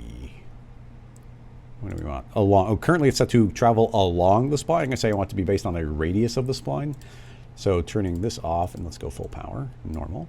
Then in theory what's happening is, yeah, that's going to push. I'm going to increase this radius. Like, let's go all the way actually. So now you see all the points are getting pulled directly onto the spline. But I'm going to say I actually want the opposite. I want them to be repulsed by the spline. So let's invert the direction, and now you can see everything's getting pushed away. Maybe we do want it to be a certain radius, because I gave it a huge radius. So now only the close-ish ones will be affected. Yeah. So then take that and add it. You know, let's even add it. I will say add to it, and now you see all of those. Yeah. Now it's traveling around those vectors, but getting pushed away from the spline. Of course, the ones in the middle, those poor things are getting trapped. I wonder if it's. Oh yeah, can we clip to shape? No, I want to clip to shape but invert. Currently we're just set to the radius. I guess what I'm wanting is a mask. So maybe we set that to a mask instead. And then we say the mask is only on the inside. Whoa. Yeah, the power gets too strong and they just kind of oscillate when they get sucked into the center point there. But yeah, any point you hit, it's going to get sucked into the center of the text. I guess I'd have to visualize this mask on something else, so I'm not going to worry about it. But oh, I know what I'd actually want to do. It's not worth going. But if we did curve, we did a radius, and then we gave this a mask, and we masked it by itself and said only the stuff on the outside is being affected, then the inside should be free to... let's just do it. Boop. Text spline. This secondary text will be brought in as a mask, and it's only falling off on the outside or inside. I don't know. Let's say inside. Larger. Outside. Well, it's still getting pulled in. I thought the mask would be masking it properly. Bleh. Anyway, a lot of fun to combine those. We hadn't done these effects since they were like super new, and like, I don't know, what version did Fields come out with? Actually, I guess it was a second version of Fields. It might have gotten the volumes. Anyway, let's go find another question. Oh, and Crossfader, Michael found the original reference from Crossfader. Oh, boy. Yeah, I remember this one. Do you remember this? Where we're getting this crazy flow in the scales. So I guess maybe we can try and spend another minute and see if we can get the scales effect going. But we shouldn't, let's keep the expectations low, because the scales... I think pass through each other a lot. Like, look right here. Do you see how these scales are just kind of like magically popping in and out? So I think there's some avoidance going on, but they're not, it's not like a perfect thing. So anyway, let's just go back to our original slightly simplified flow. And that's interesting. The field is remembering the spline mass, so I'll delete those out. So yeah, so we get these swirling and twirling, doing their thing. Okay, things will get significantly more complicated because we're going to turn off the emitter and make a field of clones to make them dynamic. So a very similar setup. Well, yeah, let's just make them dynamic. We don't want to go too small. Our resolution is not going to be amazing here. Let's see, 25 by 25 by 1 per step is fine. Let's go, I don't know, 25. Not bad. Let's go out to 50. and make there be 40 by 40 by 25 by 25. Actually, let's say endpoint and go out to 1,000, because that's what it is. Okay, so let's enlarge the cubes until they're mostly eating up all the space. There'll still be a little bit of a gap. And I'll make them dynamic. Simulation,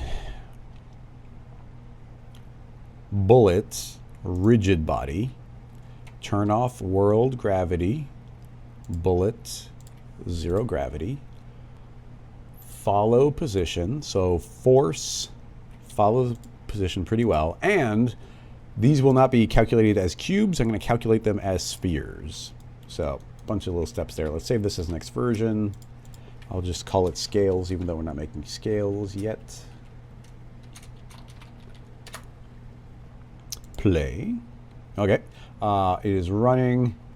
There's a decent number of collisions, so it's, you know, not going to be the super smoothest, but they should be maintaining a certain distance from each other. I'm going to tell them to also maintain their rotation.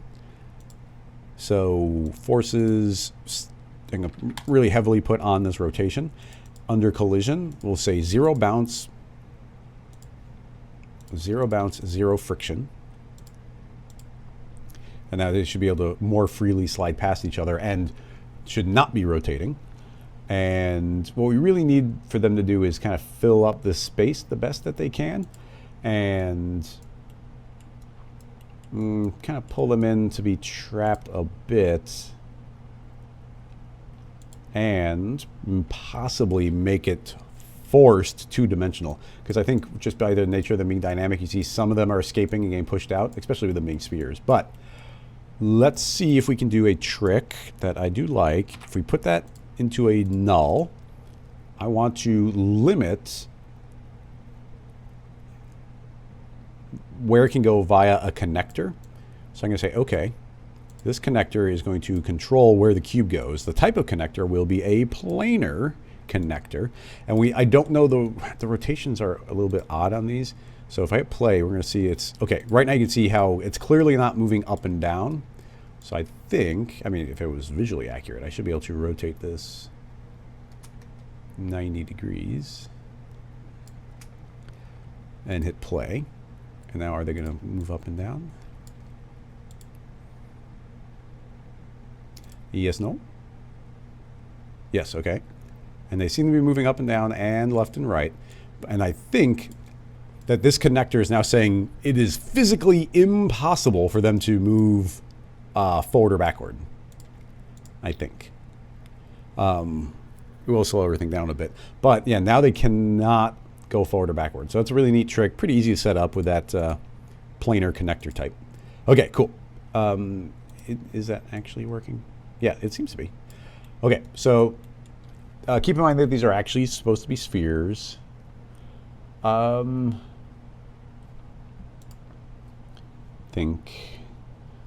want to scale them up. I want them to maintain their distance, not just because they're colliding with each other.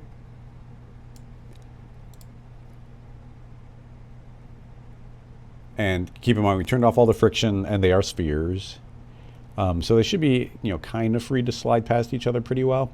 But I want to maintain this volume really well. One thought, let's just trap them inside a giant box. Actually, if we want to be real meticulous, let's trap them inside a couple of planes, which is a cool technique. Actually, I will make a giant box. And then if this still works, I think I remember that we can make a cloner. And when it comes to dynamics, I really like, where's this hiding? I haven't made too many floor objects since they rearranged. Where's the floor? Is there not a floor because of redshift? Control B. Standard. Yeah, there's no floor object when you are working in redshift. Anyway, floor, bullet, collider, clone a floor. Where do I want to clone? I want to clone onto an object. The object will be a box. And then we have to rotate some direction.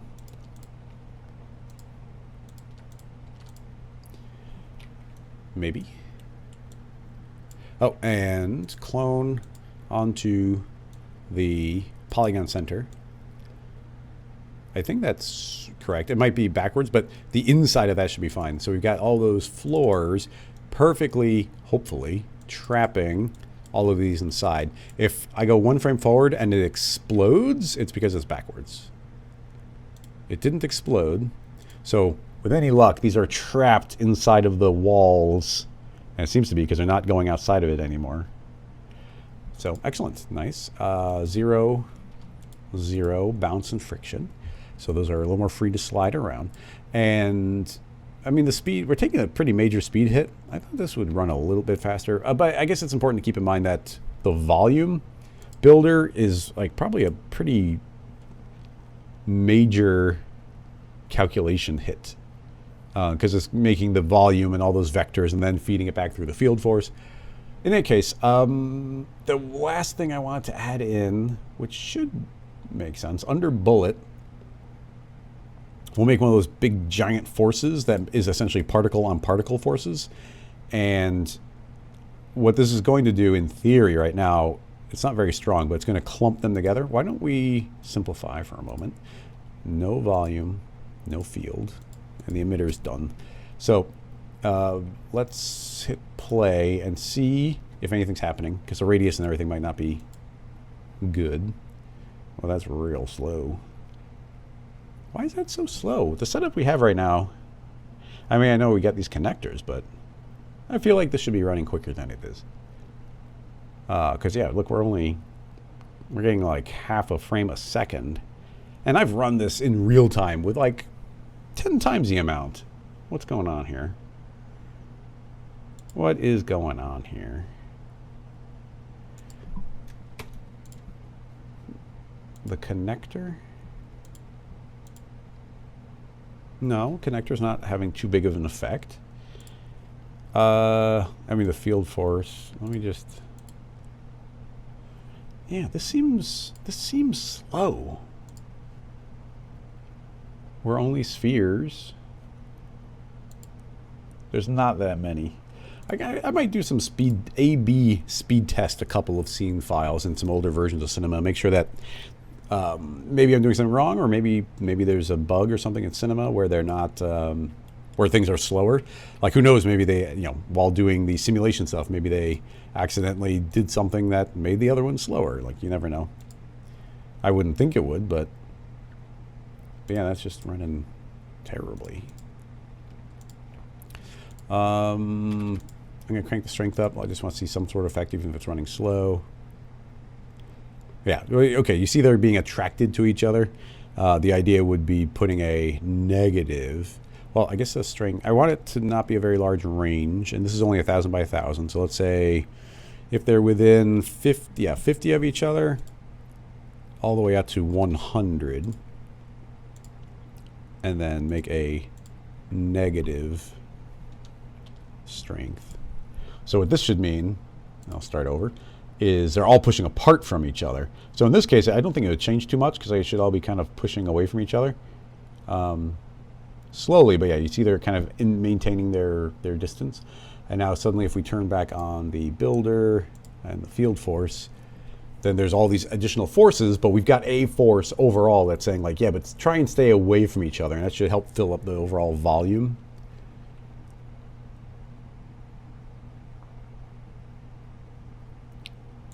And we got to find the right balance between those. We are back to about half of a frame a second. Also, these, I didn't undo when I deleted the connector when I thought it was making it go slow, so these are escaping to give us volume.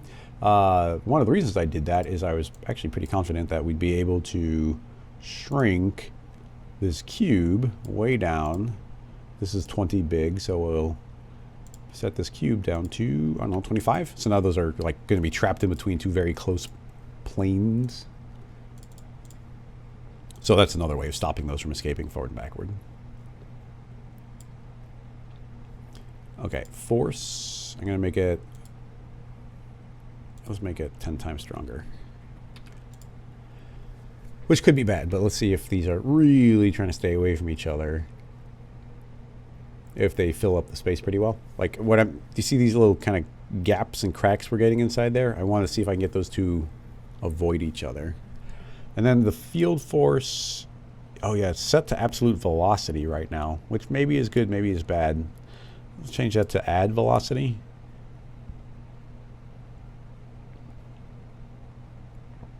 Now it's a relative thing.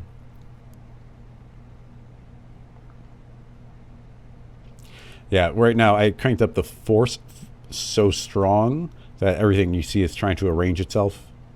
So we need this force to not be quite as strong. But you see it is filling in the gaps really well. So, you know, the concept is there. Ran. Thank you. I appreciate it.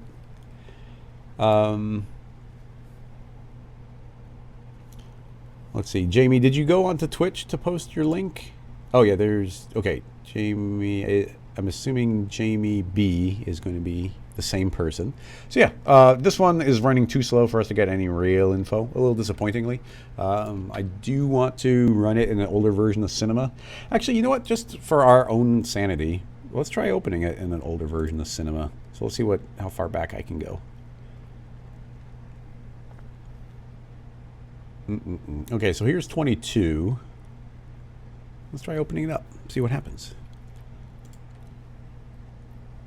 I don't know if I want it to be faster or if I want it to be slower, where it's like, oh no, I was making a mistake. It is the same. Episode 6. Scene files. Okay, 22. Old interface. Let's drag that in. Yep, no redshift, no magic bullet looks, but everything else should be working fine. Rewind, hit play.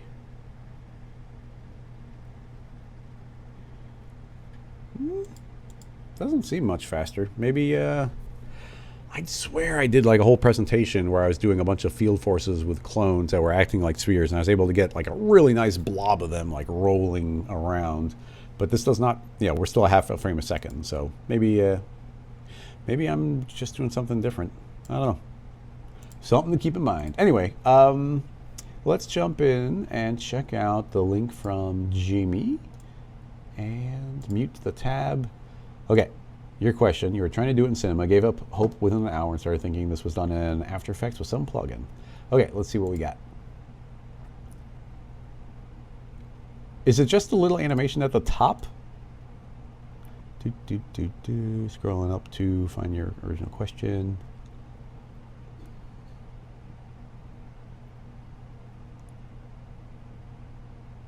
Yeah, is it just that little animation up at the top? I'll pull it on the screen in a second. Okay, so here is what I got linked to. And hopefully if we refresh, we'll see it. Yeah, you see all these. Zoop. Oh yeah, actually that's really, really cool. I wonder to what degree my upcoming tutorial, I mean, there's a really nice dynamicness to this that I'm super digging. Like, obviously there's like a dynamics going on, but like, it's a really nice feeling dynamics where like the larger ones seem to have more weight and they're shoving the little ones around, but eventually everything does get to where it's going, which is always a bit of a challenge. Yeah, see these large ones just plow through the small ones. But yeah, really, really nice reference. I like it.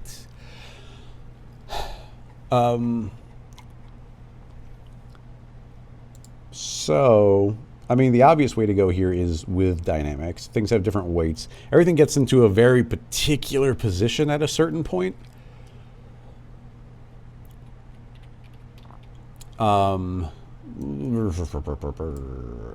Let's just make some sort of volume. So let's make the ampersand again. Let's search for a nice beefy font to fill it out. Heck, can't go wrong with some Arial black. And then fill it up. And I do agree that other thing we were viewing, I don't think was cinema. It might even be something like website based, but it's definitely kind of a 2D simulation. But can we do it three-dimensionally is the question. Now, can we... I was wondering if we could use the blue noise distribution from the nodes to like do the layout, or if I should just manually do the layout. No, we should be able to do this let's just see what it goes. Let's just see what happens. I'm just going to start plowing my way through. Okay, we'll make a loft. I wouldn't mind getting a fairly even distribution on this. I don't know if it's a good idea, but hitting NB, I'd like the loft to give us a Delaunay subdivision, which gives you like this really nice kind of randomized layout. And quad dominant, we don't need quads. Then the subdivision is super important, so the intermediate points, I'll set that to subdivided and give the angle a really large number. And now based on this, it's going to kind of fill it out with fairly even-sized polygons. And this looks like a good number. Then I'm going to do this with spheres. We'll treat them two-dimensionally, but we will do it with spheres. That goes into a cloner. Clones onto an object. The object will be the loft. I would like these to clone onto the polygon center. And excuse me.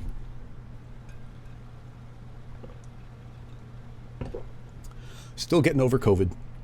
But anyway, now that these are cloned onto a polygon, we should be able to turn on enable scaling.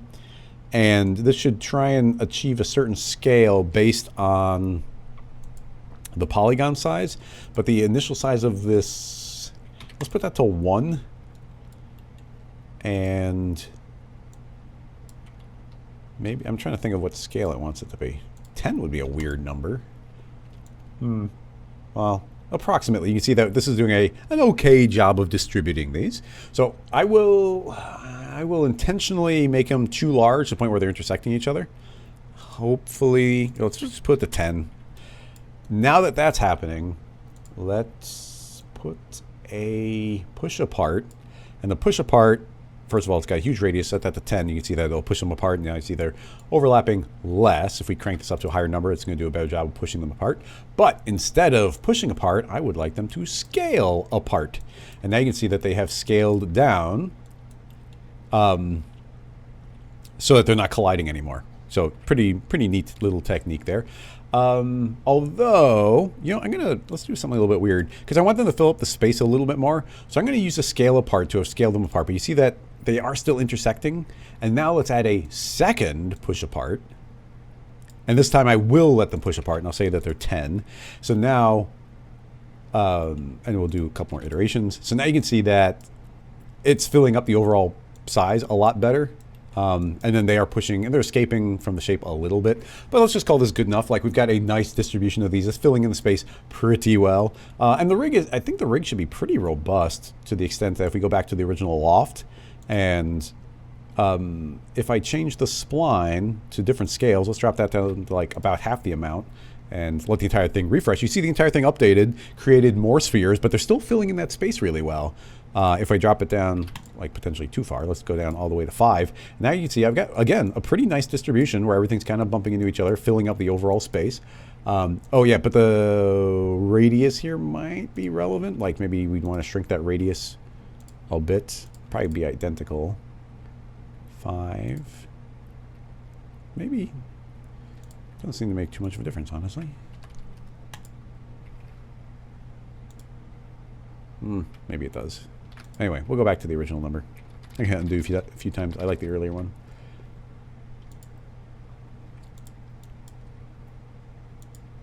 Let's get that one. Okay, yeah, I like this distribution. Anyway, so it's looking pretty good.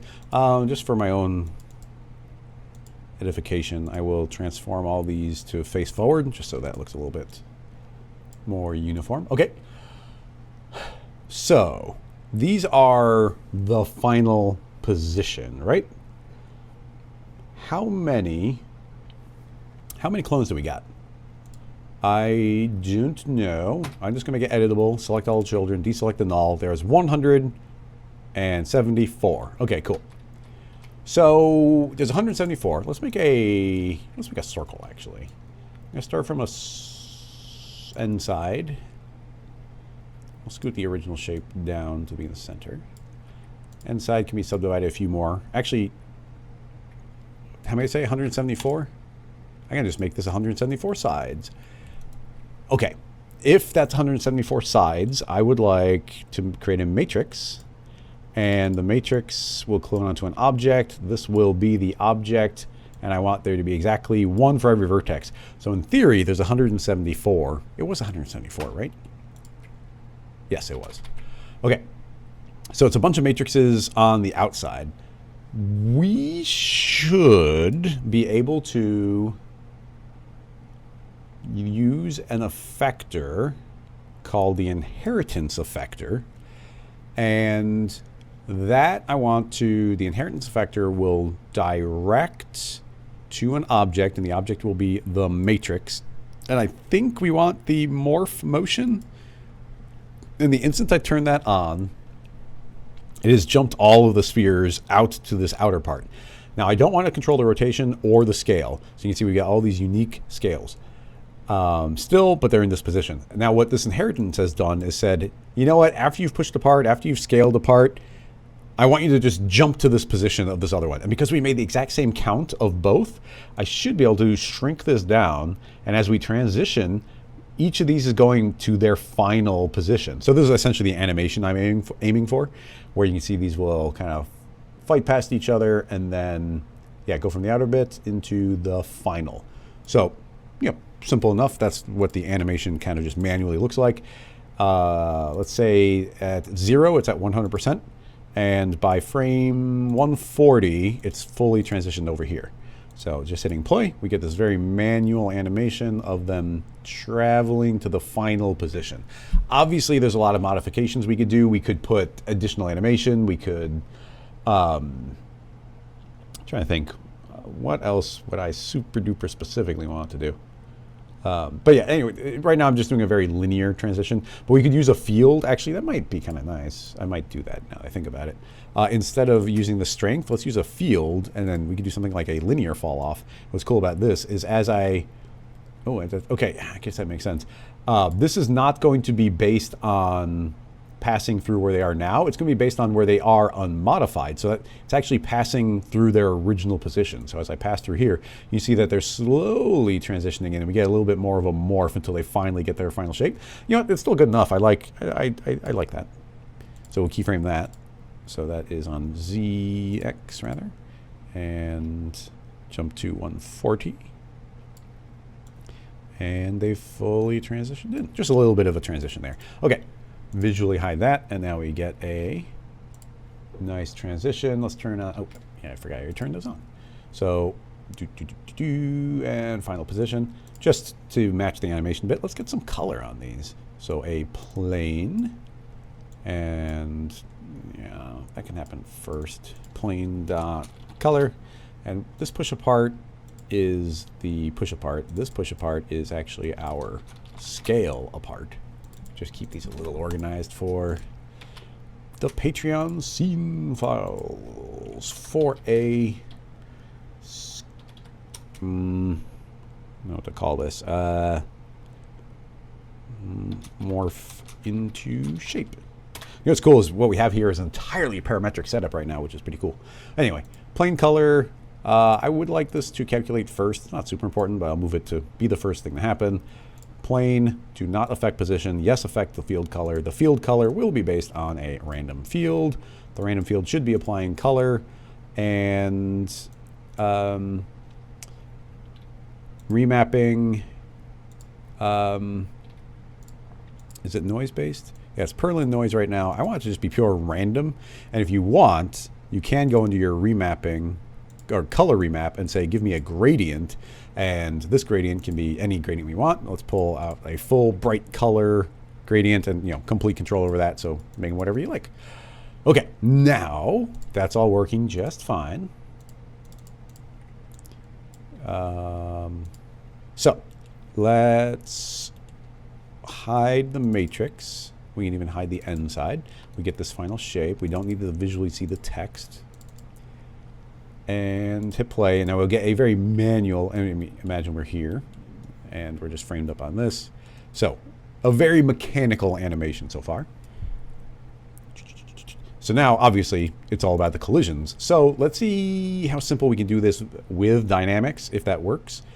So So yeah, let's just right click on the cloner, simulation, nope, bullet, rigid body, and Control D, bullet, 0 gravity. In the collisions, I want no friction. I'm gonna put a decent amount of bounce. We don't usually put too much bounce, but I kind of like the way those other ones were colliding, and they weren't bouncy, but I want to, make something look a little bit more interesting. And then currently they're not going to go anywhere, so I'm going to say, hey, follow the position decently tightly and drain the energy out. Well, let's not do that yet. So the first frame, they're probably going to like suddenly pop because you see they're on top of each other. But now if I hit play, then now these want to travel in, and you're going to see them kind of bounce through each other. Now, here's the tricky part. You see that these are going to do a fine job of kind of fighting past each other, and then in the end, getting to the final position, but they are overlapping. They will sneak past each other kind of on the additional axis. You see right here that we got depth as they're kind of ramming into each other and trying to get past. And I gotta say, that's the part I'm not 100% sure about, because like it's like, for one, we can just get this animation working very easily. Like it's looking fine. If that's what you want, then it's working perfectly fine. Once we make it so that they're two-dimensional, I feel like some are going to get trapped on the outside and they can't get to where they want to go. That's a worry. And actually, Thurl was saying that a spherical field would look good so that the middle spheres would get there first. That would actually go a long way for helping this. But I'm going to keep it the way I have it right now, so that essentially we're creating a problem for ourselves. We're going to make it so that these can't get to exactly where they want, and I want to see if we can think of a solution there. I don't have one yet.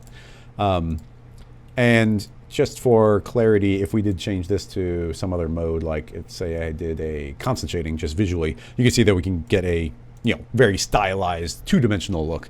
Another thing to throw out there is they're colliding with each other and they're perfectly kind of bumping in, which is cool. But let's say we wanted a little extra space there. You can do that really easily. And in the reference, there was a little bit of gap between everything. We can do that, I think, with a size increment. So I'm going to probably go too far. Let's say 11. And instantly see everything's pushing away from each other way more. So let's just do like 2. So now each of them has like a force field around them. It's like, don't quite touch the things next to it. Of course, now there's more spheres that can't quite get to that final position. So, possibly we'd want to shrink the spheres down. And then even the scale apart, I kind of want these to be potentially a little bit smaller. Can we do that? I don't know if it's going to allow me to tweak these now that they're dynamic, but let me try. If I increase this radius, they might shrink. They don't seem to be. Oh, okay. I do have to go 1 frame forward to see it. So let's do 8. Yeah, I just made them all a little bit smaller because I put the force field, which I just don't want them fighting too much over space. Okay. Now let's do that two-dimensional trick again. Almost, yeah, well, literally the same thing. Let's say, okay, sphere, you're doing a fine job, but I'd like you to be in a group, and in that group, I will feed a bullet connector, and in the connector, say, okay, sphere, you are linked to nothing, and I'm going to restrict your movement. I'm going to restrict your movement as a planar, and if it's working anything like last time, we want to spin that 90 degrees. And yeah, it disappears instantly. So let's hit play and see if everything seems to work. Now the idea, nope, I don't think the rotation's quite right because you can see that there's already a dimension of these. I just want to see visually what happens. Oh, that's weird. Oh, I probably have to put the dynamics tag onto the sphere. Yep, no, maybe not. No, see, that doesn't make any sense to me. Cloner. Actually, they might all have their own unique rotation. I'm going to say don't align clone. Let's see. Okay, now it's behaving the way I expected it to. Because what was happening, let me kind of explain through. I'm glad it popped in my head what's happening. What I was looking for is which axis isn't working. Because right now it's like, well, clearly they're pushing out like forward and backward. They're traveling on Z. I was like, okay, so when I hit play, they're either going to travel perfectly horizontally or perfectly vertically. But you see that they're actually moving in all directions. It's like, wait, what's going on there? But what's happening is every one of these connectors is a copy with the sphere, and the cloner is aligning them. So each sphere had its own unique rotation. You can kind of imagine like that's aiming in. So every single one was unique. So now I turn off align clone. So now they don't have unique rotations anymore. And now when I hit play, you can see that we indeed do get them moving only horizontally, which is kind of a cool look. They're all going to line up where they want to go, but not the correct direction. So kind of fun. But that just means we need to find the correct orientation for this. Honestly, I don't know what it is, so I'm just going to guess. We've only got 3 angles it could possibly be. So not that one. Not that one. I think we already did that one, so... Ooh, looking good. Okay, yeah, very two-dimensional. There we go. Like I said, just guessing until we got the right one. Okay, so now we are in the world I was talking about where these spheres are not allowed to have any dimension forward or backward, or they can't sneak through. But now they have to fight their way past each other, and there's nothing smart about this system. I mean, it's doing exactly what it should be. Like a particular sphere is like, let's say that let's say this orange one really wants to be over here where this green one is. It's saying like, I really want to go over there. But maybe like this blue one's like, yeah, but I want to go over there. And so they're fighting past each other. And then we're going to start getting some vibrations because there's a lot of forces all fighting each other being like, no, I want to get to a particular spot. So it's almost like our instinct would be, yeah, we want... So you get trapped in this catch-22 where right now the main setting is follow position. And we're saying everything's pretty much the same amount of power, saying like, no, I want to go to the spot. So our instinct might be, well, we want to make the number bigger. If we make the number bigger, then that means that it can force its way into the correct spot. But it's like, yeah, but that means the other ones are forcing their way out just as much. And we're like, okay, well, then decrease it. Let's make it so that all of them will give way to the other ones. It's like, yeah, but if you decrease the power, then that means the one that wants to sneak in can't force its way through again. So you're stuck in this catch-22 where the settings just... like the very premise itself is fighting like what's going on. Having said that, there might, well, that's what I said. I was intentionally putting us in this awkward situation so we can try and figure out a way around it. One thing, we could try bringing that force field back in again. So everything's trying to push away from each other just that little bit, just enough for them to sneak in that final spot. And honestly, that's not a bad idea. Let's see what that gives us. Hopefully it doesn't slow us down as much as it felt like it was before. It should apply to everything. Currently it's going to be a positive attractor. Negative 55 seemed to be pretty good before. Let's leave everything else default. The point being is all of these want to push apart from each other. We should even be able to see the effect pretty quickly here. You see that they don't seem to be pushing too far away. So I'm going to increase the radius to 100. And I really just want to watch this beginning part. And I'm going to go too far, negative 555, just to see, okay, immediately see how these are all like, okay, pushing away from each other. And you see how they're like super avoiding each other. So now we're going to start decreasing the strength. Oh yeah, even at 11, that's actually pretty strong.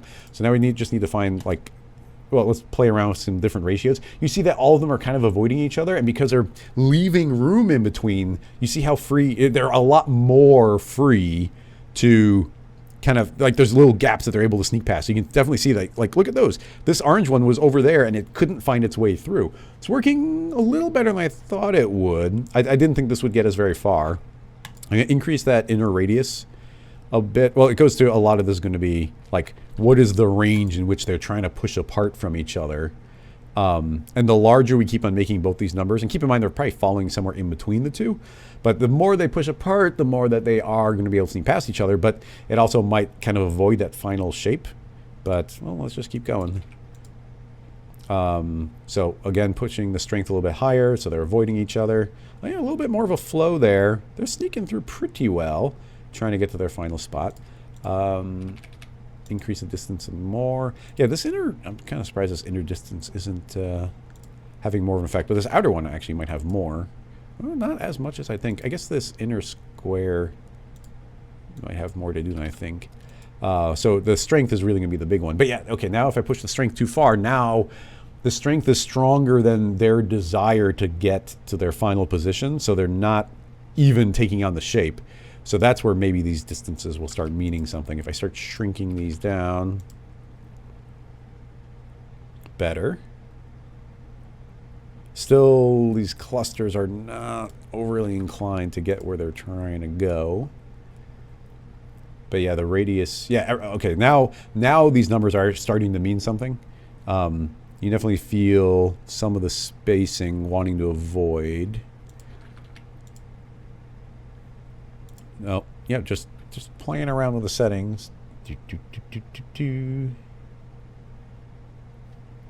Yeah, might have gone a little too small there. But, well, essentially this is working better than I thought. I didn't think this would get us very far.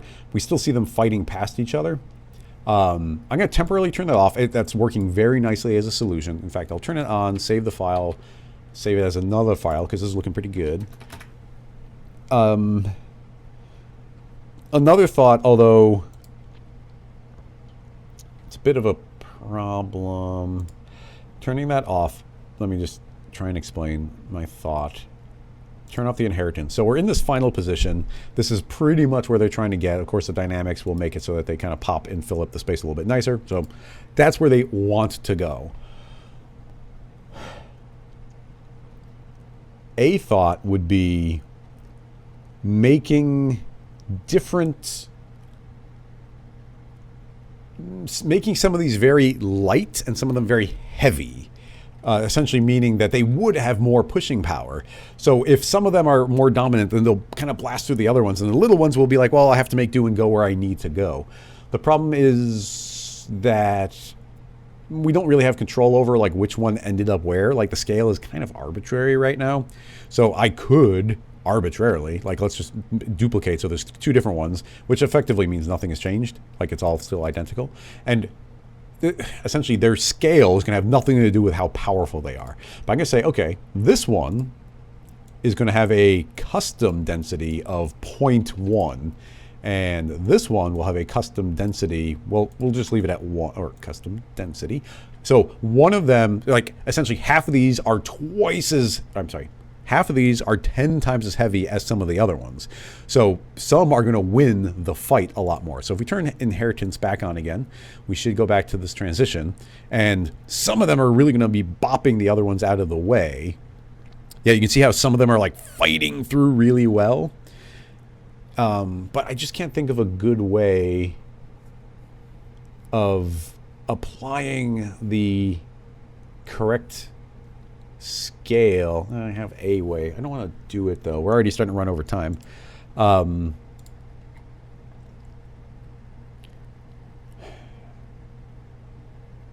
then V Ruckus was asking if there's a way of art directing where the clone sphere ended up in the matrix. I did it in such a way that it was very random. You could you could totally art direct. You see how all of these ended up randomly around this thing, and who knows where they came from. But in theory, we've got that original loft, and if I make a copy of that loft, I'm going to hide the original one, and this copy of the loft, make that editable. Let's see if this works. I think it should. I'm going to select all the polygons. I'm going to hit U-Shift-D, which is going to open up the disconnect option. I'm going to say don't preserve the groups. So now every single one of these is its own unique polygon.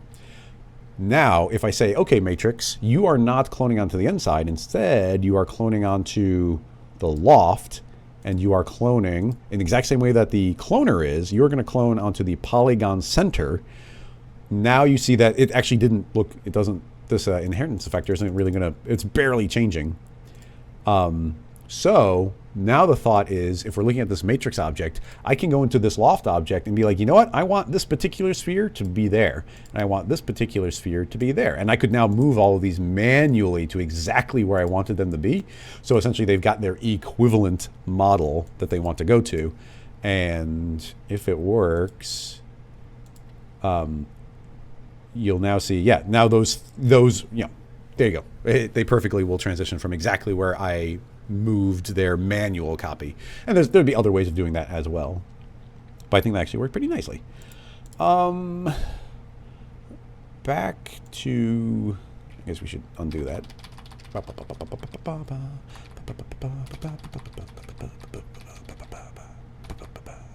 Okay. inside of the clone, density, I was hoping the density had a morph parameter, but not follow position and the density don't. I was kind of hoping we could feed a Mograph weight tag in there, but we can't. Mograph weight tags only go in very specific spots.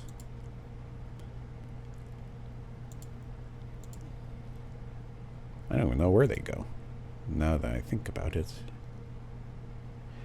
Yeah, but yeah, I kind of knew that the place we were going to run into trouble here was going to be having those go into the correct spot. Now, as somebody had suggested, a good way of doing this would be if instead of right now we just have a linear field traveling through, let's make it easy on ourselves and turn off the inheritance. And you see, here's where all the spheres are. Instead of having them transition out via this linear field, just traveling from left to right arbitrarily, let's do it from the center.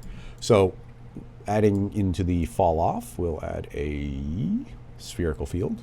Move it over here and turn this on. And we're at frame 0, so that should be instantly working. Set that to normal. I guess you don't have to. And I guess this is all about the... Yeah, we still want some fall off. So yeah, even something like that would work. So we can start out at, I guess we want it to be out at the beginning. So in the start, they'll all be pushed out, keyframe. And then at frame 140, the radius will have shrunk all the way down to 0. So now,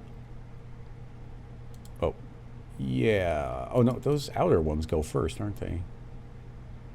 Oh, wait, some got left behind. That's weird. Oh, they fell asleep in the dynamic settings. First of all, we don't need both of these anymore. Let's just have them be identical. And then let's go back to the regular world density. Anyway, you see how some of them are being left behind? Well, that's because in dynamics, it's trying to optimize, and there's a setting where they fall asleep called deactivation. So let's set those to 0, and then you'll see them wake up. But I think I might have done it backwards. So you can see as it's shrinking in, I think it's actually the outer ones are filling in, and then the middle are coming in last. So inside of the inheritance, all we have to do is go inside the spherical field, go to remapping, and say invert. So it should be the, oh, wait, yeah, that's the opposite. You'll see the outside fly away and the inside's first, but now we need to do the opposite keyframe. If we invert one, we got to invert the other. Actually, pretty straightforward. I just have to grab this keyframe and move it first, and grab the first one and move it last to invert the effect. I'll make it linear. Boop.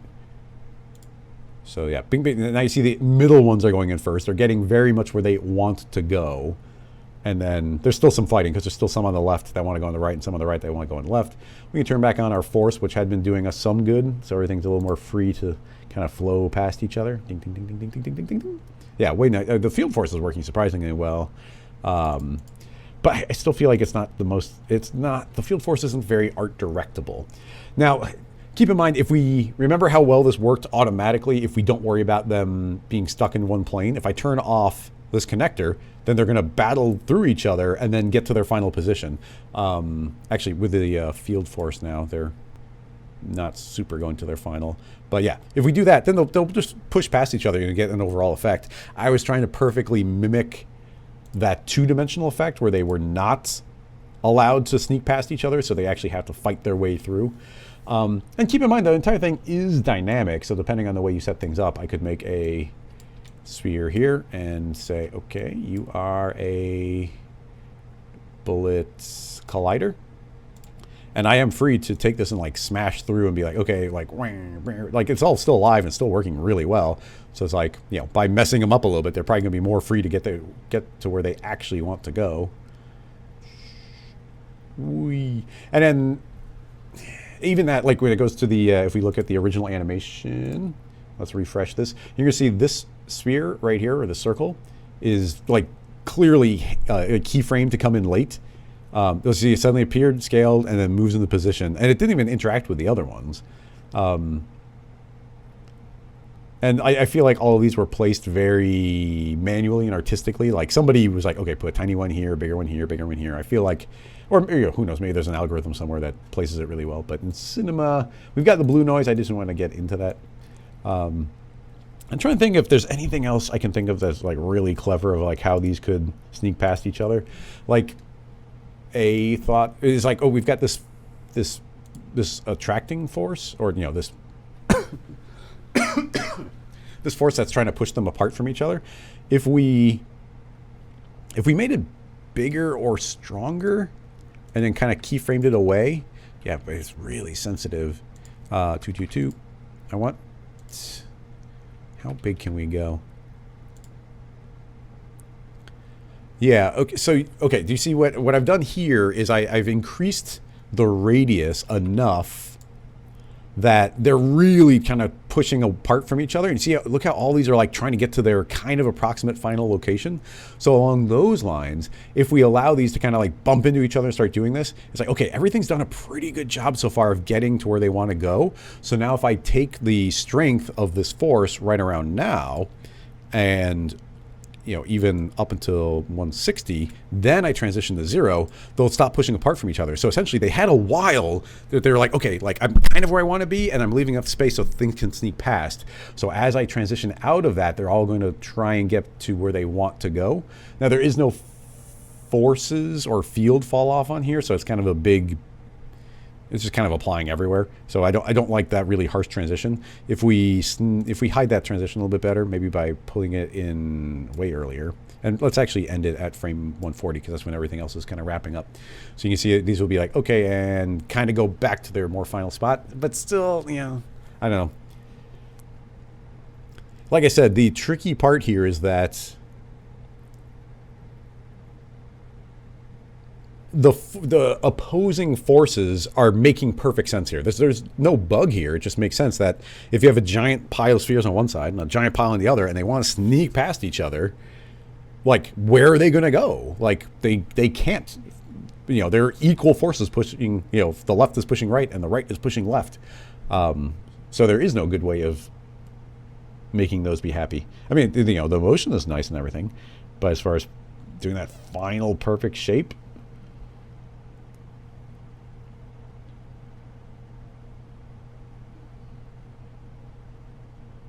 I guess, the crowd watching this live stream is going to be slightly different than the one that's going to be watching, the larger general audience would be watching a full-on tutorial. I am curious, I'm going to save this as another version. I'm curious if the tutorial I'm about to release, if that would work all right here. I don't know if it would. So we're going to make it not dynamic, no connector, get rid of the null, that just speeds things up. Okay, so what do we got now? Well, nothing dynamic, no forces. So we've got a mechanical transition of all these pieces, and they just go where they're going to go. Like perfectly forms the final shape, right? In fact, because we're not using dynamics anymore, like they're colliding into each other a bit. So we are using the scale apart after the fact. I might sneak in another push apart here. After, I guess the inheritance comes after. So we need another push apart, do a smaller radius, and I'm just going to start increasing that until, like, yeah, okay, they're much better. Just a little bit of extra to make sure they're not going. Okay, so to show you, this is kind of a sneak peek of the upcoming tutorial. Actually, it's kind of blatantly giving it away. Let's put these in the proper order. So the last thing that happens is the inheritance is saying, okay, travel from one spot to another. So you see that they're just going to pass right through each other and get into this final spot, right? So here's what the upcoming tutorial is going to be about. I don't like the push apart effector I mean, here it's working great. It's doing exactly what I want it to, because essentially where they are in this position is static. But when you use a push apart effector, after some animation is happening, it doesn't work at all. So I'm going to put that to a radius of 12. And keep in mind the order of operation. Now, this push apart is happening after the inheritance. And I want you to pay attention. I'm going to save this again.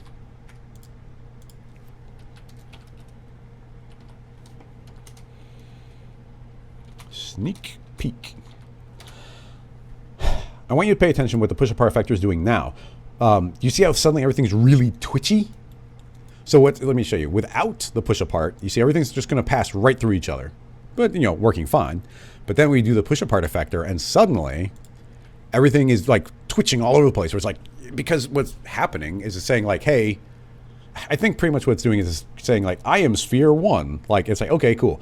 I'm sphere 2. Are there any spheres within range? Oh, there are. Move a little bit away from the other spheres. And it goes to the next sphere and says, okay, I am sphere 3. Am I like within a radius of other spheres? Oh, I am. Push away from it.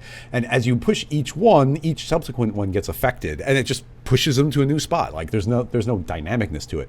But here's kind of a little workaround where you can add in a little bit of dynamicness to it. So, as I said, these are just blatantly snapping to these new positions. But as we were talking about earlier, we can use a delay effector to do a nice smooth transition between two different things.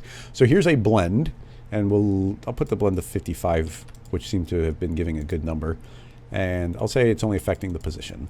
So what's going to happen now is, remember, well, we got to pay attention to like step by step what's going on. So with the push apart effector, you see it's really, really twitchy, and everything's just kind of snapping to a new position because it doesn't care about what came the frame before. But the delay effector does care about what came the frame before. So now instead of them just popping into a new position, do you see how they're actually kind of transitioning to a new spot? I'm gonna make it more blatant. Let's jump it up to 90. So now you're gonna see.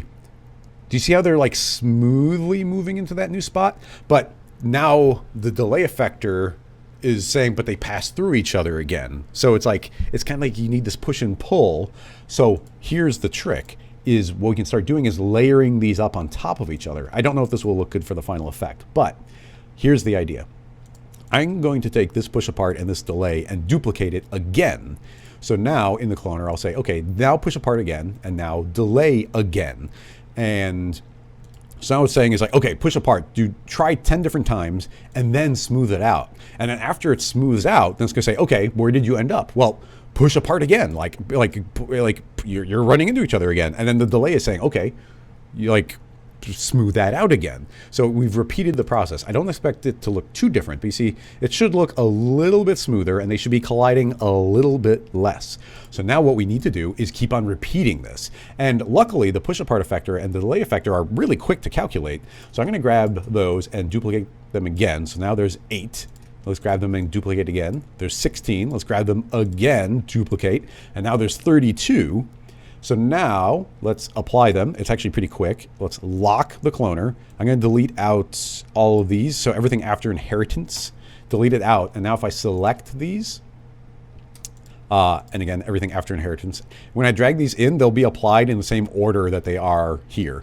So now all of those have gotten applied. So now what is happening? Well, we are saying push apart, smooth it, push it apart, smooth it, push it apart, smooth it. And each time it should be getting a little bit more accurate. Now, currently, I'm going to search for delay. Okay, so here's all the delays, and I will pop out that attribute manager so I can control all of them. And let's search for the word push. Actually, this one's going to be a little trickier because I can't not type in push properly. I think it's these, but like those first 3 were part of a separate thing. One more, I missed that one. Okay, so now I'll pop that out as well. So now we've got all the push aparts and all the delays.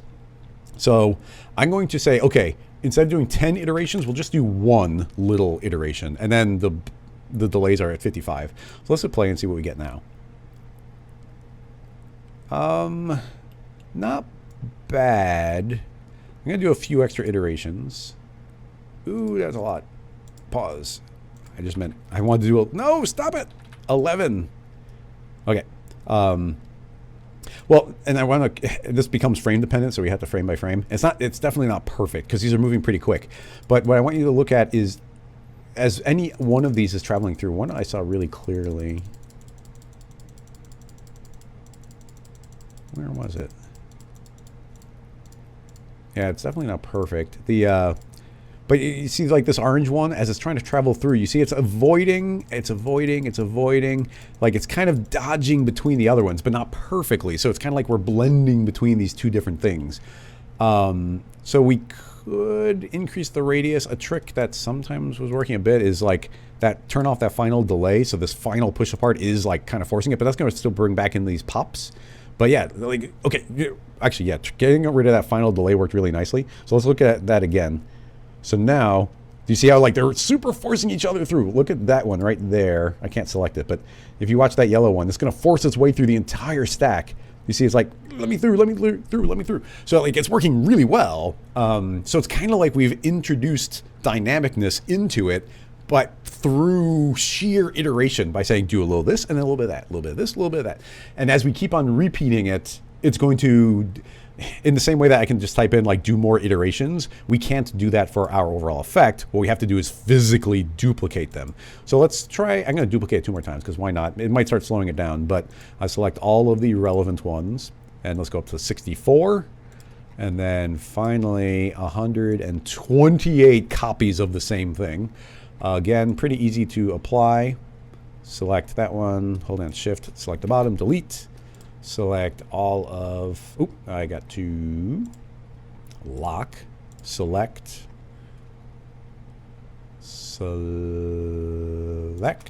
apply all of them.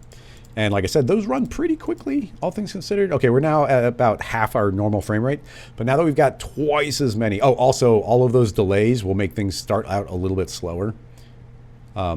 Yeah, well, okay, you definitely see they are pushing through each other a little bit.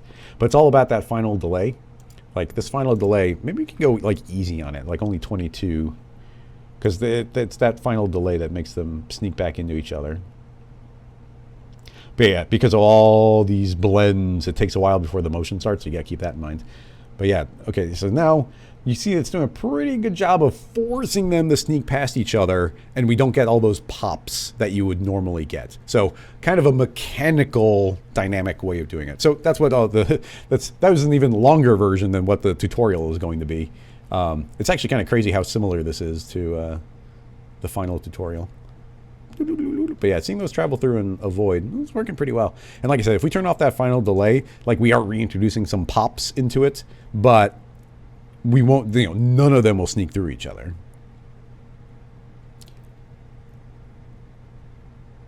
Yeah, so now they're perfectly sneaking through, but it's possible some sort of pop would appear somewhere. But they will, I think they will all end up in exactly their final position. But keep in mind, all the, like before the motion started at 0, but now it's taking forever for any of them to even begin.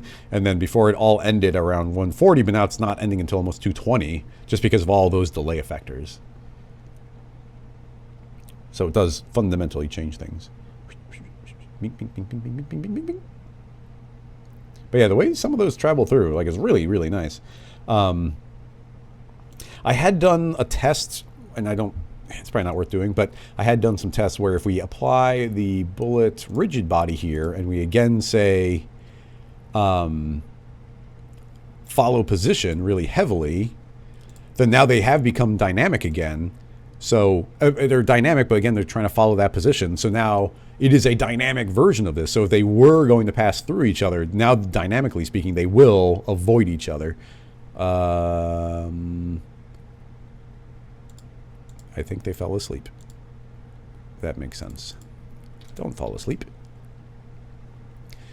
And yeah, we would probably want that little bit of a range around them. So I'll give them a size increment.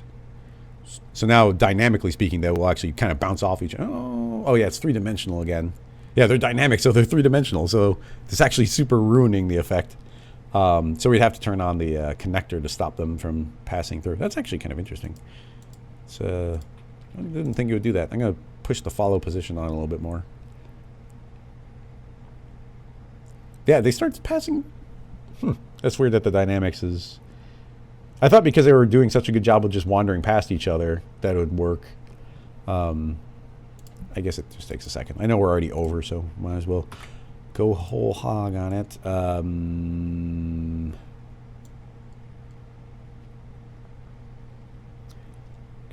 Simulate bullet connector.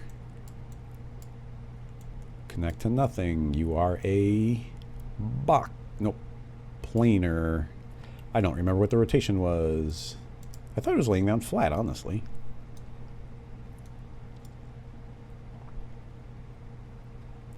Oh, and possibly dynamics tag over here.